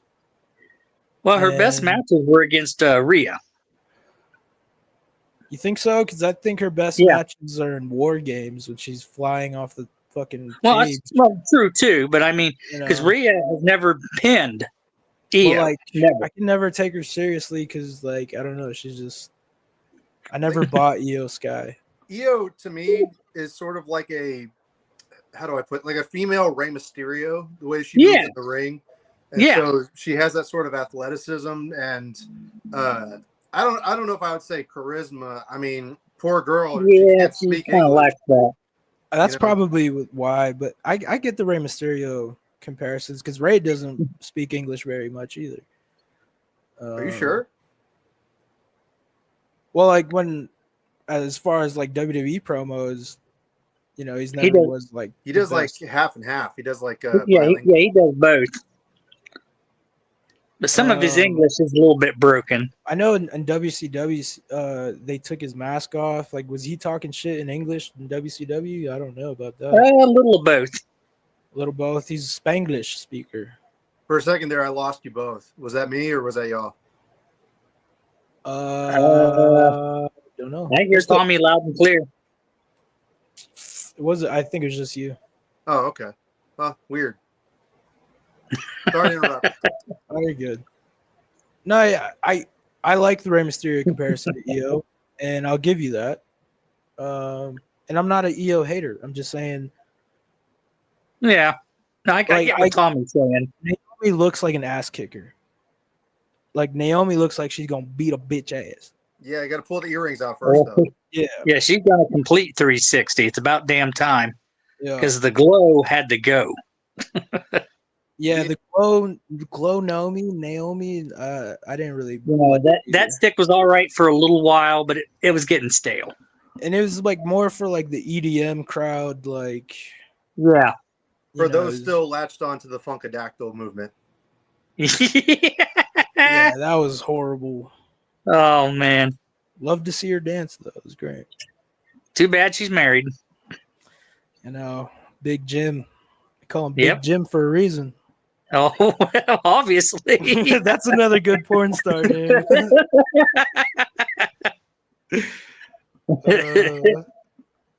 Because he's not as successful as his brother, so something's obviously keeping her around. That's mean. That's mean. I'll see myself out. Yep, you're kicked, bro. You're banned. No, but obviously, mommy is mommy. Like she's a top star in the company. She's a main eventer. I've compared her to Sting, career-wise. Really? That's a great comparison. She reminds me of a female version of Sting. Oh. She started out raw. She's learned wrestling techniques and improved on them, just like Sting did. Right. And she's goth. Yeah, and see, if Sting never got into it with Ric Flair and Flair discovered something about him, Sting would have never, ever even been in the Hall of Fame. So would it be fair to say that, like, Rhea Ripley versus Liv Morgan is very similar to that of, like, Sting versus Ric Flair? Yeah, exactly. Like, I could see the visual comparison as well. Like the starting off the short blonde hair and then the long dark black hair sort of over time. And Liv's kind of a wild card. He's Ric Flair's a little crazy. Morgan's a little. Yeah, they're both a little unhinged. That's a great comparison with Liv Morgan and Ric Flair, actually. But Liv Morgan doesn't wear a lot of clothes, though. She wears very little clothes. You got no problem with that. Flair. Yeah, but Flair's got the robe, though. Like. Well, except when he's on an airplane. Yeah, apparently he just pulls his wiener out. Yeah, the airplane ride from hell. Jesus. And it's all true. Yeah. What makes a man do that? Hey, but I've done some wild. Let's not talk about it. Well, in Ric Flair's case, you got to understand his history. He was actually a black market baby. His real parents did. Yeah, when he was first born, his real parents signed him off. He was adopted. So they put him through adoption, and it went through a black market. And he got the right people that raised him, but when he found out the truth, it made him snap a little bit. And that's why he became that, the heavy drinker. His work ethic is second to none. And that's due to the training from Verne Gagne clear back in the AWA.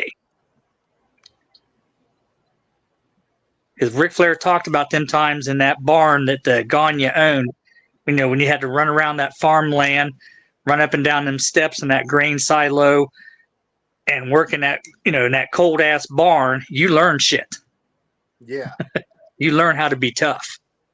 And at one point in time, Flair actually quit. Gagne drug him outside and legitimately slapped his ass. Yeah, I watched the Flair back in the ring. Yeah, that was when Flair got back in the ring, he finished. You talked about just running the ropes can tear the skin off of you. Yeah, it does. It tears the skin right off of you. Shit's tough. And same way with learning how to fall. They have to fall a certain way. It still hurts, but it enables you to do this for so many years. Yeah, because what is it? It's knees, back, and ears is always the first three things that go on a wrestler. Yes. And people's like, what do you mean the ears? I said, well, the headlocks, getting your head bounced off the turnbuckles, you get what they call cauliflower ear. And I've seen wrestlers with that weird look on their ears. Brock Lesnar has it. Cena had it at one point. Or Hulk Hogan had it. Yeah. Yeah. They all get it. And former AWA world champion Nick Bockwinkel said this. He goes, that's the price you pay for being part of the big club. You got to take the pain to get the glory. Yep. Yeah, Tiffany Stratton lost her teeth, man. Yeah, Hey, but we'll go sorry. into that next. But hey, Well, any last thoughts that's about actually this? my fault, but it's too X-rated. But anyway, Hey, come Well- on, Jerry. Relax, Jerry. This is family friendly TV, okay? Last thoughts on this triple threat match. I thought it was a great match. Yeah. I thought it was pretty good. I wouldn't mind seeing another run through with Rhea and Io. Yeah, Yeah, I don't 'cause have any eventually- strong opinion on it right now. Yeah, because Rhea has never ever pinned or beaten Rhea, so eventually them two are going to get into it. Yeah, That's right. I know people are tired of Rhea though. Not me, but there are people. I've seen people on the internet say like, "I don't want another Rhea championship." well, she's Yeah. definitely Triple H's she's definitely a Triple H girl, and you can tell Oh, that there's a lot of she's a Trick comparisons to favorite. China. To me, let Naomi have it for a little bit, and then let Rhea win. Or actually, doesn't Naomi wrestle Stephanie next? Yes, Oh, Stephanie that's it. Vakia. Oh, but yeah, That's in Paris, I believe. that's Jerry's favorite. In more ways than one. I like my Latinos. Yes, I said it. I like Latino women. The big booty Latinas. They are nice. They are nice, but don't piss them off. Right, But yeah, Tommy? I do feel for Io. Fuck you, Jerry. I don't know everything. I'm not a Latina. Am I a Latina? No. You said he's Latina or Latino. No. Yes, but I'm American. I'm a whitewashed Latino. It's different. Well, that's still it still It's counts. different. It still counts. Because look at my buddy Joe Rosie. She's Latina. There's definitely some spicy, like got a temper tantrum. Okay, that's not more Italian. Yeah, I was about to say. Well, shit, I don't know. Tommy Halter's Pizza. Tell me off this pizza. Come on in. Get the Samoan pizza. I'm Samoan as well. Get the pizza with the yeet bread. Yeet bread. Oh, yeah. Yo, we're cooking, dog. We're onto something now, bro. But yeah, that to me, the match ended the way it should have. Naomi should keep the belt for, well, at least till the end of this month when they go to Clash in Paris, then lose to Stephanie. Right. I can see that. And then Stephanie and Rhea. Now that would be a great match because they're both similar styles. Oh yeah, I can see that. So that could be something to see. But the trick is, do you wait until Survivor Series? Do you try it at Royal Rumble? Or do you try and stretch it clear out to WrestleMania? That's the key factor. Yeah. Imagine a whole 50,000 crowd WrestleMania, people going for the, I couldn't, not to disrespect the ladies, but I couldn't take that match seriously because I'd be too damn distracted. Yeah. Can't imagine why. Wait, hold on. I just want to talk about. You mentioned things being recycled. Deadshot. Yeah, Isaac. So you're saying things becoming too predictable, Jerry. You also said that's kind of like hand in hand with like recycling things. But I want to say there are reasons things are classic. Like things are classic for a reason. sure. Like the Spider-Man suit is a classic for a reason. Well, yeah. We love the symbiote suit and we love Miles and we love all the other alternatives. Miles Morales is Miles Morales. No, but just I'm saying suits, Spider-Man suits. No, yeah, the classic is the classic. Yeah. And I feel like that goes the same with wrestling. So when you were saying it was like comforting, I would say it's a classic, like We've seen it before. It's nothing crazy. And this match ended in a classic pin roll up, out of nowhere. She caught Rhea Ripley 1, 2, 3. And I know a lot of people hate when that happens. Like, oh, another pin roll up. But it's a classic. But no, that's a heel being a heel. You take advantage of the situation. That always happens in a three-way match. What I was saying was like there's a comforting element to something familiar. And so that's why it's, I wouldn't say you could also do like callbacks as well. Callbacks are pretty good to, have setup payoff and long-term storytelling. And so I wouldn't necessarily say that it's a cheap, sort of pop to have that happen. But like Jerry said, she's a heel. So having her do the roll up, it's kind of on brand with what that three-way would end up being. Sneaky, sneaky little heel. Yeah. Yeah. Because they always talk about how, that match never favors the champion, but how many times have you seen heel champions lose in three-way matches? Very, very rare. Very rare. Especially if they're still technically brand new. Because when she cashed out, that was a shock. Yes. That was at Evolution. Yes. I'm still replaying that from like the first. I can watch the highlights and get it over with, but I like to watch the whole thing. We'll go ahead and ruin that part for you, Tommy. No, but I know I've seen the highlights though. I've seen everything. Like Naomi cashed in. Yeah, that was actually a shock. That was more shocking than even what Seth Rollins did. Yeah.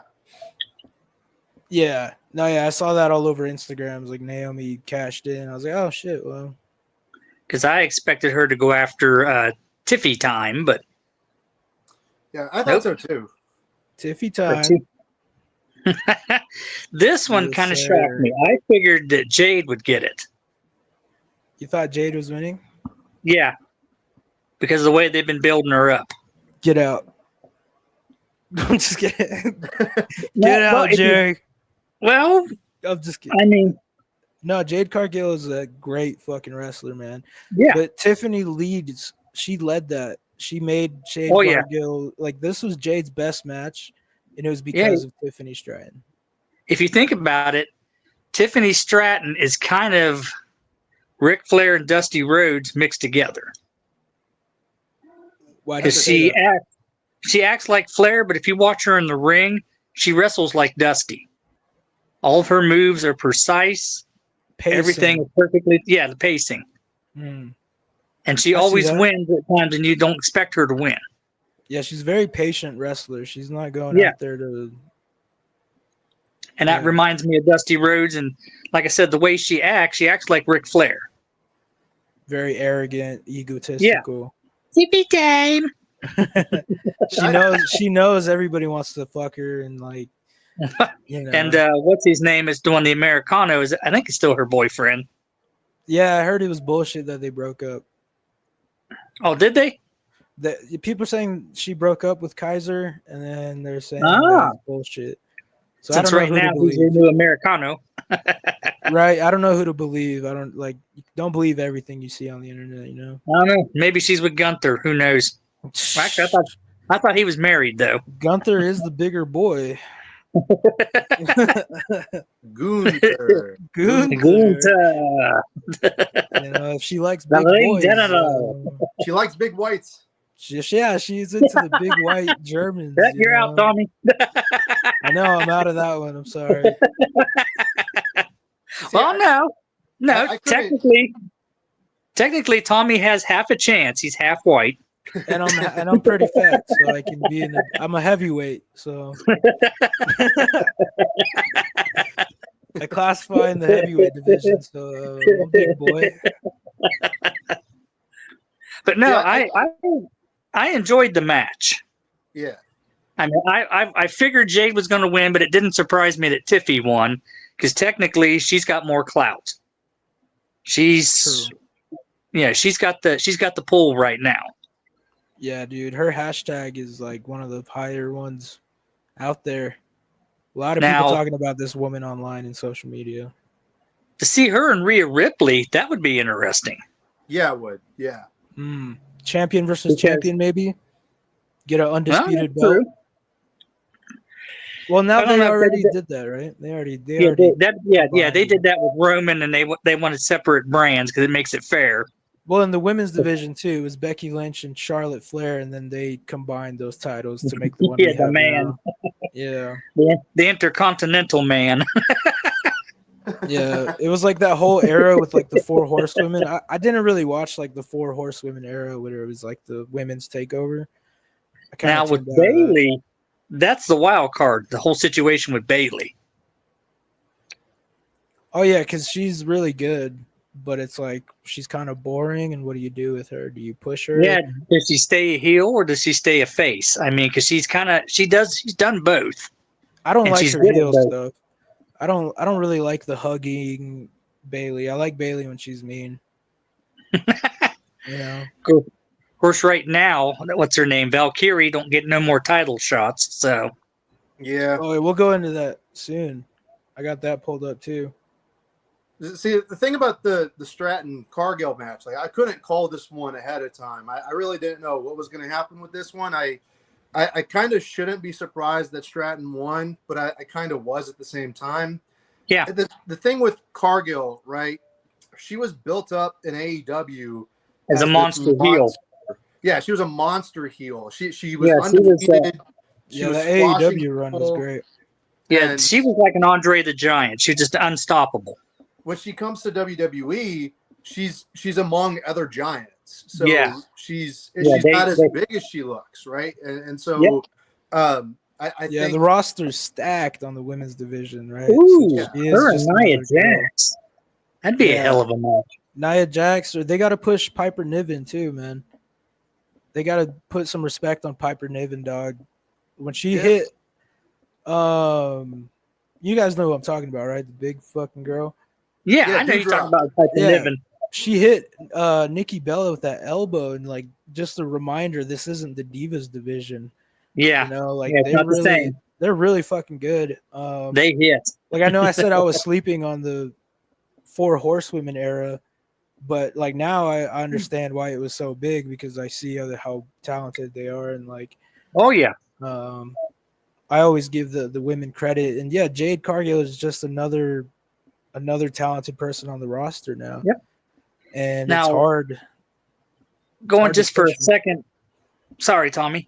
No, you're good. I was just gonna say Piper Going off Niven. topic just for a second. Speaking of the women's division, what do you think about what I call the odd couple, Flair and Bliss, winning the women's tag team title belts? Yes. fine. I call them the odd couple. They are an odd couple for sure. they are And the F words. And the fans word. love them. That's the key. Yeah. How long do you let them stay champs? That's going to be another key. Because we know they're gonna break up eventually. Yeah. But the question is It just who turns depends heel? on which one wants to turn heel. Because Flair's done both, like her dad. She's been both a heel and a baby face. And I technically think she's better off as a heel. Bliss has done both. So, Yeah. I could see Bliss turning heel and getting revenge because Flair like ripped up her doll or some shit like that a couple years that's ago. right. Yeah, that's right. So, I could see that happening to sort of give Charlotte sort of an empathetic babyface moment because she Yeah. was the one that was reluctant, right? So Yeah. it would kind of make sense if they did that. Suck but her I in, think they- stab her in the back. Yeah, I think they should keep this tag team going for at least a year, at least, to give it some real momentum. But until they're it gets kind of stale. like Braun and Bronson, two single stars Yeah. that should be single stars. Like they shouldn't Yeah. really be a tag team forever. Yeah, I don't see them holding it that long, to be honest. Yeah, I just had to throw that in because I thought about that when I was sitting there looking at the picture of Jade and Tiffy time. No, but they are good, like you said. The fans like them. Oh, God, yeah.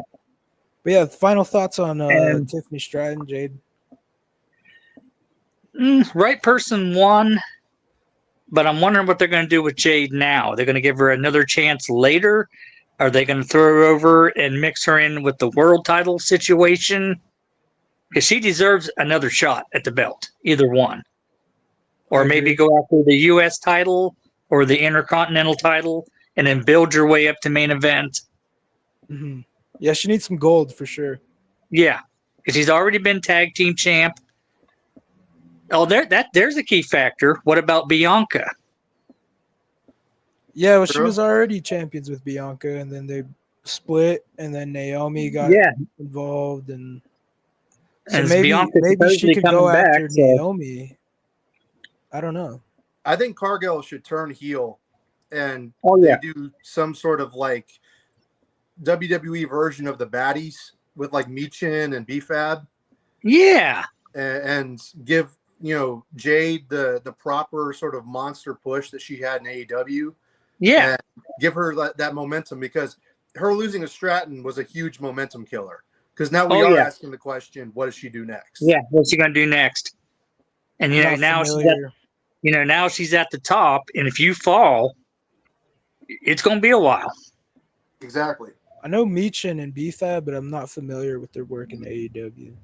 Well, no, I meant Jade Cargill. I meant Jade. Oh yeah. If she can mimic what she did in AEW, Yeah, exactly. sure. Yeah, because she was a monster heel. That's what they call them. And she fit it perfectly. But yeah, Valkyria, Lynch. I wasn't surprised Lynch won. It was the way it happened. Mm. I figured Lynch would win by disqualification, is what I figured. It was a no disqualification match. Oh, that's right. That's right. Yeah, I forgot. Jerry, See, I'm you old. didn't even watch it, bro.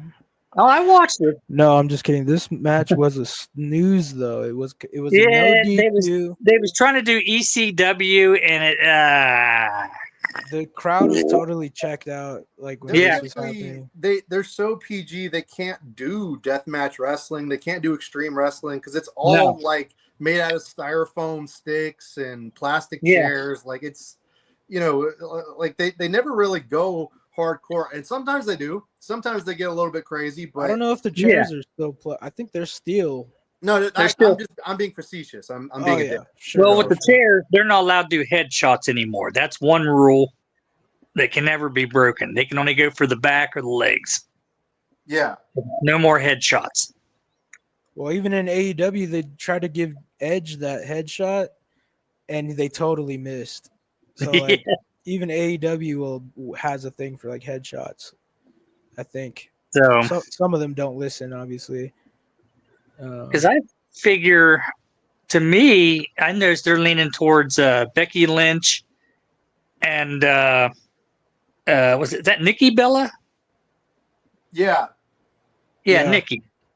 Because I seen the comment that Becky made about Nikki's ex. Oh yeah, that was wild. Yeah, she dated John Cena. I was like, whoa! And you can't see him anymore. You can't see him anymore. And I was like, oh shit. I started thinking, I'm like, well, yeah, I figured Becky's on an all-time high. Her hubby's the champ. She's the champ. They both have a lot of pull. They can get away with some shit. Oh, yeah. Since, Seth Rollins is a lucky man. Nikki Bella, I don't see her dethroning her, though. It'll be someone else. Yeah. See, right here, that's where Jade Cargill would come in perfect. Absolutely. Be a surprise opponent. Becky Lynch comes out, I've beaten down everybody. No one can beat me. If there's anyone in that locker room that's got the balls, come on out and beat the man. And then you hear the storm hit. And here comes Jade. And make the match only like 2 minutes. Jade just runs right over her ass. Like the Ultimate Warrior did the Honky Tonk Man at the first SummerSlam in 1988. I saw that. Oh. 31 seconds. Jay loves his honky tonk, man. Well, he was all right, being he's actually an actual cousin to Jerry the King Lawler. He's an actual blood cousin. Yeah, they're blood cousins. That's cool. Are you guys high on Lyra? I'm not that high on her. I'm kind of over her. She's cute, but yeah. I like her moves. Her in-ring ability is good. Like it's just she lacks a little bit of spark. She starts out down the entrance ramp good, but then once she gets in the ring, it's like it looks like I'm just watching an what they call an enhancement wrestler. They take a beating, they learn stuff. You know what's wrong with Lyra Valkyria? She's sort of in the spot right now in her career that Asuka was in when she came to the main roster. Yeah. And whenever Asuka lost at WrestleMania to Charlotte Flair, breaking her record, there was sort of an identity crisis for Asuka. Yeah. Right? Yeah. What the hell you do with Asuka? So that's kind of where we're at with Lyra Valkyria right now. Yeah. Yeah. And maybe I expected her to turn heel. Lyra? She has it in her to turn heel. Yeah, I don't buy her good girl shit. I don't buy that shit. Becky can do both. Yeah. And I also think when you have champions who succeed early, they only have one place to go but down. Yeah. Especially when you win the second prize in the WWE, the Intercontinental title belt. That's a stepping stone belt, because next is the big belt, and she should be going after that. Which even comparing to Becky Lynch, like Becky had a bit of that same thing too. She won the SmackDown Women's Championship as soon as she got on the main roster, and then from there she was stale until she had the man movement where Nia Jax broke her nose. Like Lyra needs that sort of push, right? And she became a female Stone Cold Steve Austin. Yeah, pretty much. Minus the beer. And way, way hotter. Oh yeah, way, way hotter. Yeah. Not as cute as Stephanie, but close enough.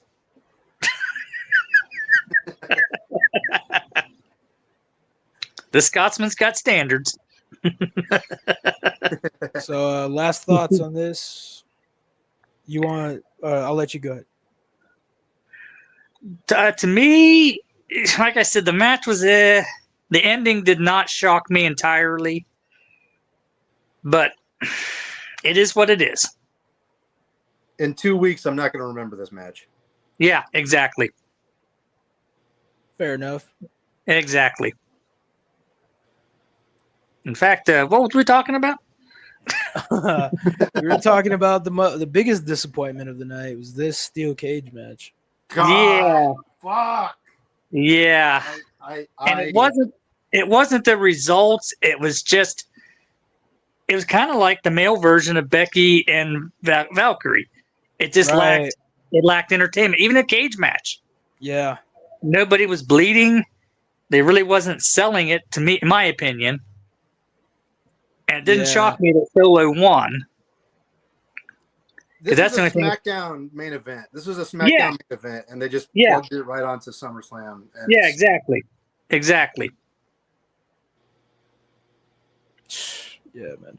I expected so much more out of Solo, because we know Jacob Fatu, he's shown that he's a fucking God, he's a dog in that ring. He's a brawn breaker of Samoans. Yeah, to watch him do that triple jump moonsault, that's impressive for his size. And for Solo, I'm rooting for him, but I need to see that big fucking moment. Like I wanted him to, like when he first started off. Yeah, he needs to like jump off the steel cage and show us that you fucking are crazy for this business. Yeah, it'd be like was it Umaga was his uncle or his cousin? Rikishi jumped off the big fucking steel cage at one point. Yeah, and he's all about off of it too. And he's all about representing Rikishi, Umaga, Yoko, and like I need to see more out of him if he wants to live up to that name, because you're the big man now. Yeah, and you got the second. Solo's no slouch. Solo's no slouch, man. No, he's not. He's a hell of a person. It's just how they've got him pigeonholed right now. Yeah. I mean, especially when he lost the Bloodline feud, I was like, and that family tree shit, that shit sucks, man. Yeah. Like you can't compare him to Roman Reigns. Yeah. No one can. Roman's in a class all by himself. My MFTs, my family tree, like, God, man. Yeah. You can't compare him to his brothers. I mean, although technically Tonga and Tonga Loa were better than what they have now. Yeah. Then what's the big tall Samoan's name? Talba Tonga now. Some shit. What a fucking name that is. Right. He's fucking impressive, but they need to use him better. Yeah, he's actually kind of got some potential, but I don't know. He could just be another Omos, who's just kind of big and That's the You don't risk. see- Yeah, you don't see much of Omos, of course. Yeah, we don't. Where the fuck's Omos? I liked him. He's guarding the door. Well, okay. All He's right. guarding Triple H's door right now. They Quick- wasted Jeff Cobb. They bought Jeff Yeah. Cobb, like a Yeah. massive name in the Indies, a big talent, and he's a fucking stooge to Solo. Yeah. Like, Yeah, these he's nothing. characters. Yeah, these characters need to have some He's sort just, of he's just a personality. beatdown guy. Yeah, Who's Jeff Cobb? Who's that? That's the that. human potato. Oh, he's the short one. Yeah, Yeah. Oh, Yeah. His real name's Jeff Cobb. Okay. And he's only, I think, what is it, a quarter Samoan or half he's like Samoan? Hawaiian. Yeah. Bro's just getting racially profiled into the bloodline. No shit. Yeah, he's brown. He's brown. He's good. The mixed bloodline. he's indistinguishably brown, so it doesn't Yeah. matter, right? Who even is Samoan, right? Yeah, he does look. He looks so out of place, man. For sure. Now, But yeah, but I no, can see it's what just you're saying. every time he's in the ring, he's just a beatdown guy. You never see him do much. That's unfortunate. Yeah. That's usually what happens to these veteran indie guys Yeah. who go to WWE too. They're just there for Yeah. enhancement. And that's what makes this form of the bloodline kind of suck. I mean, other than Solo. Right? Yeah. This is the inbreeding bloodline. Like it's Yeah, Oh God. the second class bloodline. Oh, the step bloodline. It's a these are the mafia. cousins we're not It's a inviting to the mafia, fucking okay? cookout. I need a blood transfusion bloodline. No, guys, it's cool. I'm telling you, it's cool, guys. Okay. Trust me. Tommy Solo Halter. No, hell no. But Well, no, yeah, I mean, I had such high expectations for this match. There were some parts I enjoyed, but as a whole, I was like, I could watch this on SmackDown. yeah. Yeah, It made no sense how it ended. Like Jacob Fatu Yeah. does the big move at the end after he loses. yeah. That didn't make sense at all. And for what? And for what? What? They'll wrestle again at SummerSlam? It'll be this bloodline versus some kind of bloodline, and Yeah, Solo Maybe just the- needs to go solo and ditch Yeah. the bloodline. yeah, exactly. Because, yeah, I mean, The thing that was appealing about Umaga was that, I mean, he was sort of like a mindless monster, right? He needed True. Armando Estrada to sort of translate for him, and yeah, he was like, you remember that, Jerry, right? oh God, do I? What the fuck did he say? They don't really need to rehash that, but they need to have that same level of character. They don't even Wait. have that for people like Jeff Cobb or Hikuleo or Talatanga. Wait, I gotta look that up. Fucking- We gotta watch that. Well, I I mean, need to sometimes know they, what this like, is. it's like they hand the microphone, and he'd be like, I'm like, what did he say? I think he wanted a hamburger. Yes. Well, I mean, it's the same way what they did with Alpha and Sika.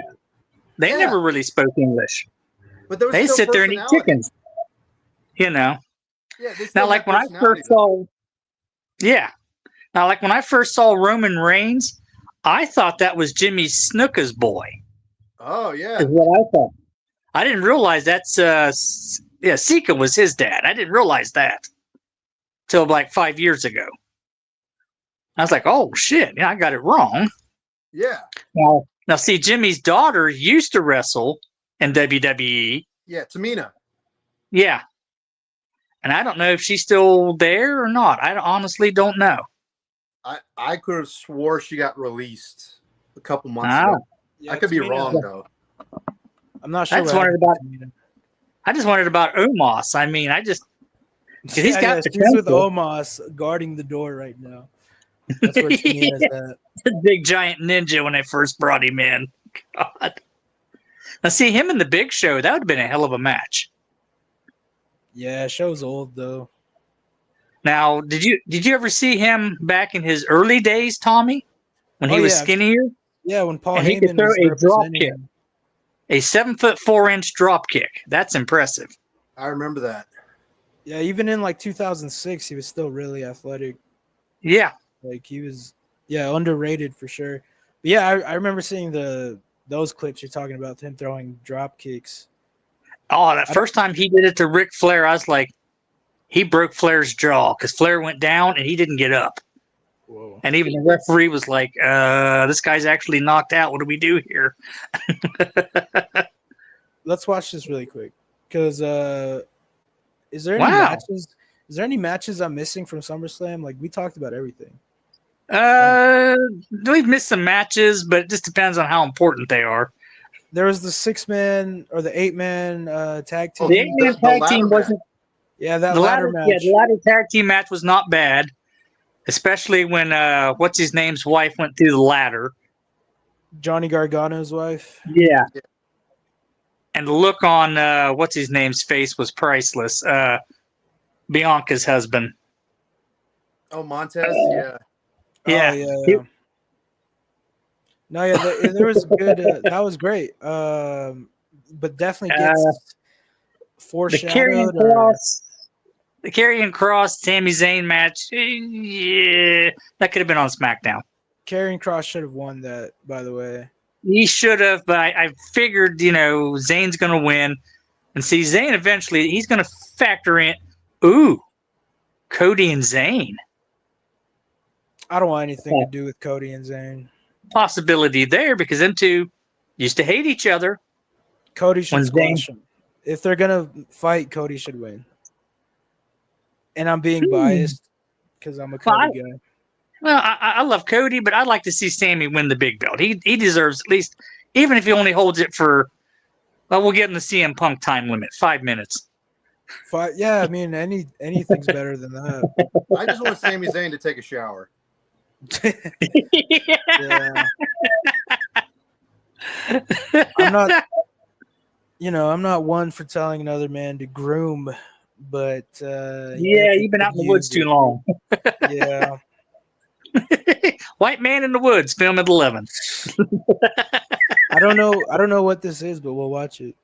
And I'm here with Umaga. You say facing John Cena is your biggest match in your short career?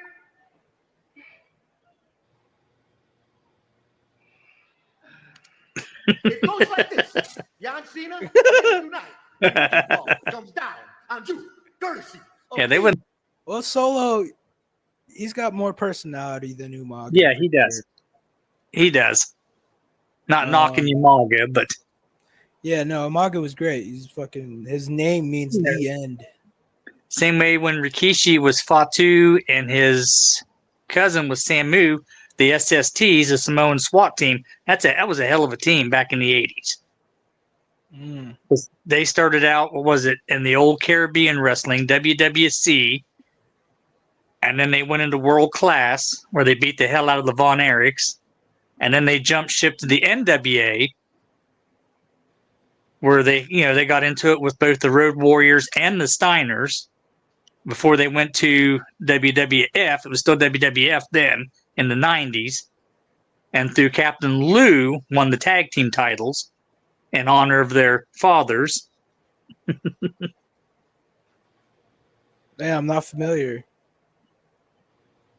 Oh yeah, they were the remake of Alpha and Alpha and Secret.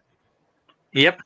Is that what they're going for with the MFTs? Is the Samoan SWAT team kind of like rip-off thing? Is that what you guys think they're doing? Because could be, it could be. I mean, the Anoa'i family is the biggest family in wrestling. There's no getting around that. God, the only one not related to him is fucking Samoa Joe. That's true. Joe. Yeah, dude. Joe. Well, at least we hope he's not related. But like the Tongans, they're related to Haku. Yeah. Yeah, we were talking about Haku and Ming. Yeah, one of the scariest wrestlers in real life. And I actually got to watch some of his wrestling on Peacock. Like now that you 'Cause, mentioned, now that you schooled me on who he was, and I was like, oh, that's I have seen him wrestle actually. Yeah, I mean, if you can make Andre the Giant nervous, and only 2 wrestlers I know of did that, that says something.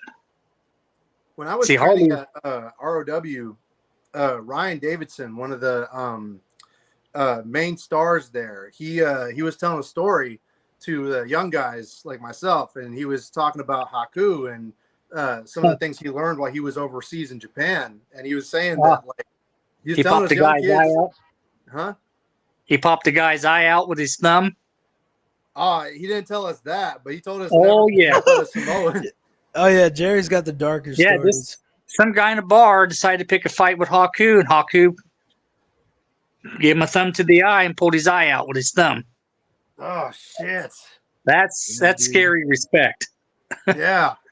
That scares even me, and I have no fear of hardly anybody. So I'm guessing Dizek's story was way less depressing.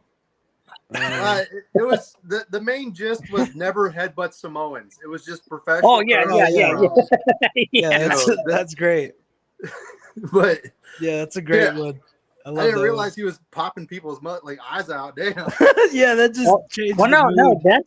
that's how legit and scary that guy is. No, I believe it. Because- I believe it. Yeah, Because even No, Dizek, Andre, I'll send you even the clip. Andre was nervous around him. And if you can send you scare the clip, Andre, man. you're obviously a badass. Yeah, me and Jerry talked about that in the first episode. I made a clip. I'll send it to you, Dizek. All right. Because we all had that same reaction. We were just like, "What the fuck?" Have you guys seen the Stan Hansen Vader match? Oh, yeah. Have not. Oh, yeah. Where Vader, what was it? Broke his, was it his left or his right orbital eye bone? I don't remember which eye it was. I just remember that lariat from Stan Hansen. Yeah. Right. Yeah, it broke the bone right here around the eye, and the eye come out. So people don't realize Stan Hansen can be a scary individual. Oh, dude, absolutely. The madman from Borger, Texas. And in real life, he's really a nice guy. I mean, unless you I cross believe him. it. Now, like another person that Andre was afraid of, Handsome Harley Race. Really? Yeah. Is that hardcore Holly? No. Completely different. Harley Race was a famous wrestler from the 70s and 80s. He was NWA champ through most of the 70s, and it's the reason why Ric Flair became such a superstar in 1983. First Harley ever Race. U.S. champion. Yeah, first ever U.S. champion. Mm. And the only man to pin both Dory Funk and Terry Funk to become NWA champion. Oh, okay. That's Harley Race. I think I played as Harley Race in 2K. Because what it was one time, Harley Race took on Andre, and Andre would tell you when to body slam him. And Race already told him, he goes, "You ain't telling me shit." He goes, "I'll slam you when I'm damn good and ready." Well, they was out on the floor, and Andre goes, "No slam, no slam." What did Race do? Picked his ass up and dropped him right on the floor. Fuck. Oof. And he did it with almost no effort. That was the scary part. What a level of Right. population with that. And I guess Andre admitted he actually respected Race for that, but it made him nervous. Because Race had no fear. That's what's up. And if you look at pictures of him from the 70s and 80s, you can see why. He was, for a man at that time period, he was fucking built. Mm. And his life, some of the stuff he went through, yeah, I could see why he could be feared. Some of the stuff he did, I can't even go into detail. His We can- knees got to be we can fucked talk up, about it. though. Well, I mean, you ride around in a car with a shotgun, firing it off, and you don't get arrested. Oh yeah. Damn, dude. You obviously must have some kind of fear factor. Or you're just a complete lunatic, which I have no problem with that. But well, I mean, look at Roddy Piper. Oh, Piper can be man. both a pure wrestler and a lunatic. And here's a factor. I just learned this a few years ago. He was actually born in Canada. Yes. I mean, his family is Scottish, but he was born in Canada. He lived in Vancouver. I was surprised by that fact, too, when I found out about it. and he was actually homeless for a while, and that's what kind of made him what he became. Wow. He had to learn. He literally had to learn how to fight, and that's why he acted like he did in the ring at times. And that's why him and Hogan at times couldn't get along, because Hogan's like, I'm going to knock you out early. Piper's like, yeah, like the hell you are. And that's why their feud worked. That's dope. I posted my Instagram story. I'm baked, guys. I'm sorry. I'm fucking out of it, man. I posted my Instagram story, a clip of Roddy Piper with, I want to say, Alundra Blaze, Sting, and somebody else on the Bill Maher show. And it was... Oh, yeah. Yeah, you know what I'm talking about, Jerry? I know exactly what you're talking about. Where he pulls down his pants and he's like, here, metal hip. Yeah. Broken ribs. Oh, yeah. Yeah. I've seen that, yeah. Oh, yeah. Yeah, he's broken, what was it, both hips? I'm trying to think what else he's had. I mean, it's hard to ever see a wrestler that's never had a major injury. Very hard. Got a couple. Now, one wrestling question for you. Can you name 2 wrestlers that have never, ever been heels? Rey I'll Mysterio. give you... Okay, 3. Ray would be number 3, but there were 2 others. I'll give you a hint with one. He had probably the greatest WrestleMania match in 1987 when he knocked off the Macho Man. Oh, Ricky Steamboat? Ricky Steamboat was never a heel, ever. Clean-cut babyface his whole career. Now, here's the one I liked. His career got cut short in 1986 when he drove wasn't intentional, it was an accident. He drove his Porsche into a tree. Magnum TA was a babyface his whole career, because he was going to be your next NWA champ. Flair already said that, because TA had the package. He had the looks, he had the charisma, he had the ability, and he could put asses in seats. So he was a full threat. And unfortunately, he was driving home from a match and lost control and hit a tree, and it cut his Porsche in half, and it damn near killed him. Fuck that, man. And it took him out. And to me, that's what kind of signed the death knell of the NWA, because he was more popular than Dusty, and that says something. And he was best friends with Dusty, especially when he was U.S. champ, because he'd come in there waving the flag like Hogan would do, with that U.S. title belt around him, fighting Nikita Koloff, who's not even Russian. And he's also from Minnesota. And he was also friends with Rick Rude and the Road Warriors. They all worked at the same bar as bouncers. Next, you're going to tell me the Iron Sheik isn't even Persian. No, Iron Sheik's legit. He was from Iran. And he was actually a bodyguard for the Shah of Iran. This is before the Ayatollah took over. Isn't Sabu? Sabu's not actually Egyptian, isn't he? I know you're talking about Iron Sheik, but Sabu was also like a fucking Arab or something. Yeah, he's mixed. Now, see, his uncle is called the original Sheik. Yeah, Ed Farhat, completely different from the Iron Sheik. Mm. Yeah, Iron Sheik used to be a bodyguard for the Shah of Iran, so that says something there. Yeah. Whoa. Oh, yeah. Yeah, dude, when I look at the Iron Sheik, that's not someone you want to fuck with, Doug. No. Now, Andre did.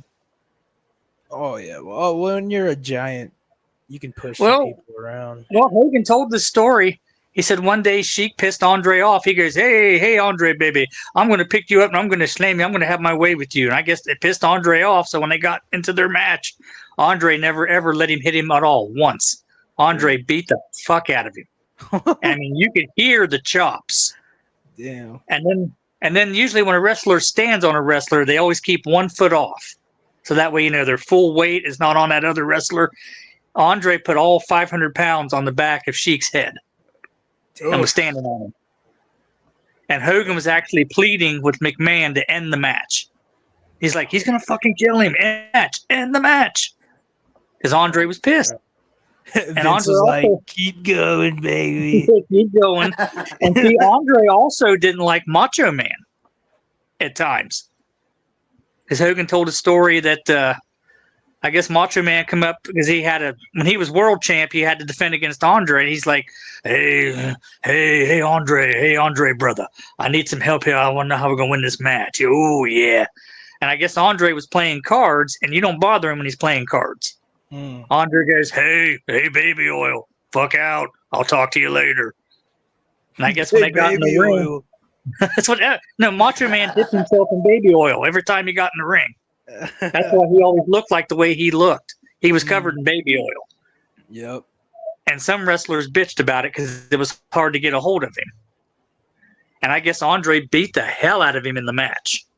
Fuck, dude. You got to send me these clips you guys are talking about, man, if you find them. Well, the Hulk Hogan one's on, I think it could be on Peacock Network. For sure. Yeah, just text me. If you guys feel like sharing stuff, man, share it with me. Okay. Sure. Oh, yeah. But we're at the 2-hour 26 mark, so I don't want to keep you guys here all night. Yeah, because I gotta feed my 3 Siamese cats, and I gotta feed myself. Yeah, my dog's bothering me. She's hungry. So but thank you guys for being here. Where can they find you guys? You can find me on Instagram with the same name, Jerry D. Sills. You can also find me on Twitter. That's where you'll see a lot of my poetry. And Dizek, where can they follow you at? You can find me on YouTube, Dizek of the Dead, DYZEK of the Dead. I post a lot of random mixed up stuff. My YouTube identity is all over the place. I post music and reviews and whatnot. You can find me on Twitter, I think under the same name as my YouTube name, Dizek of the Dead. On Instagram, Dizek_duh. I mean, it's going to be hard not to find me with the name like DYZEK. Okay. So like it's, I recently joined TikTok, literally the stupidest place I've ever been to. TikTok. Then there's Threads. I'm pretty much everywhere. So, go and look for me. I dropped an album last November on Spotify and YouTube, pretty much everywhere. So yeah, you guys can find me there. Thank you, Tommy. It's been a pleasure to meet you. Yeah, thank you, man. Pleasure to meet you too as well, Jerry. You too. You too, I love the wrestling. I love the wrestling trivia, man. And you guys do this thing. I've got lots of questions. Oh yeah. If you guys do this thing again, whenever I'm available, I don't mind coming back. So thank you for having me. Hell yeah. And Dizek's working on an intro song for us, Jerry. Yes, I am. Oh, excellent. Goodbye.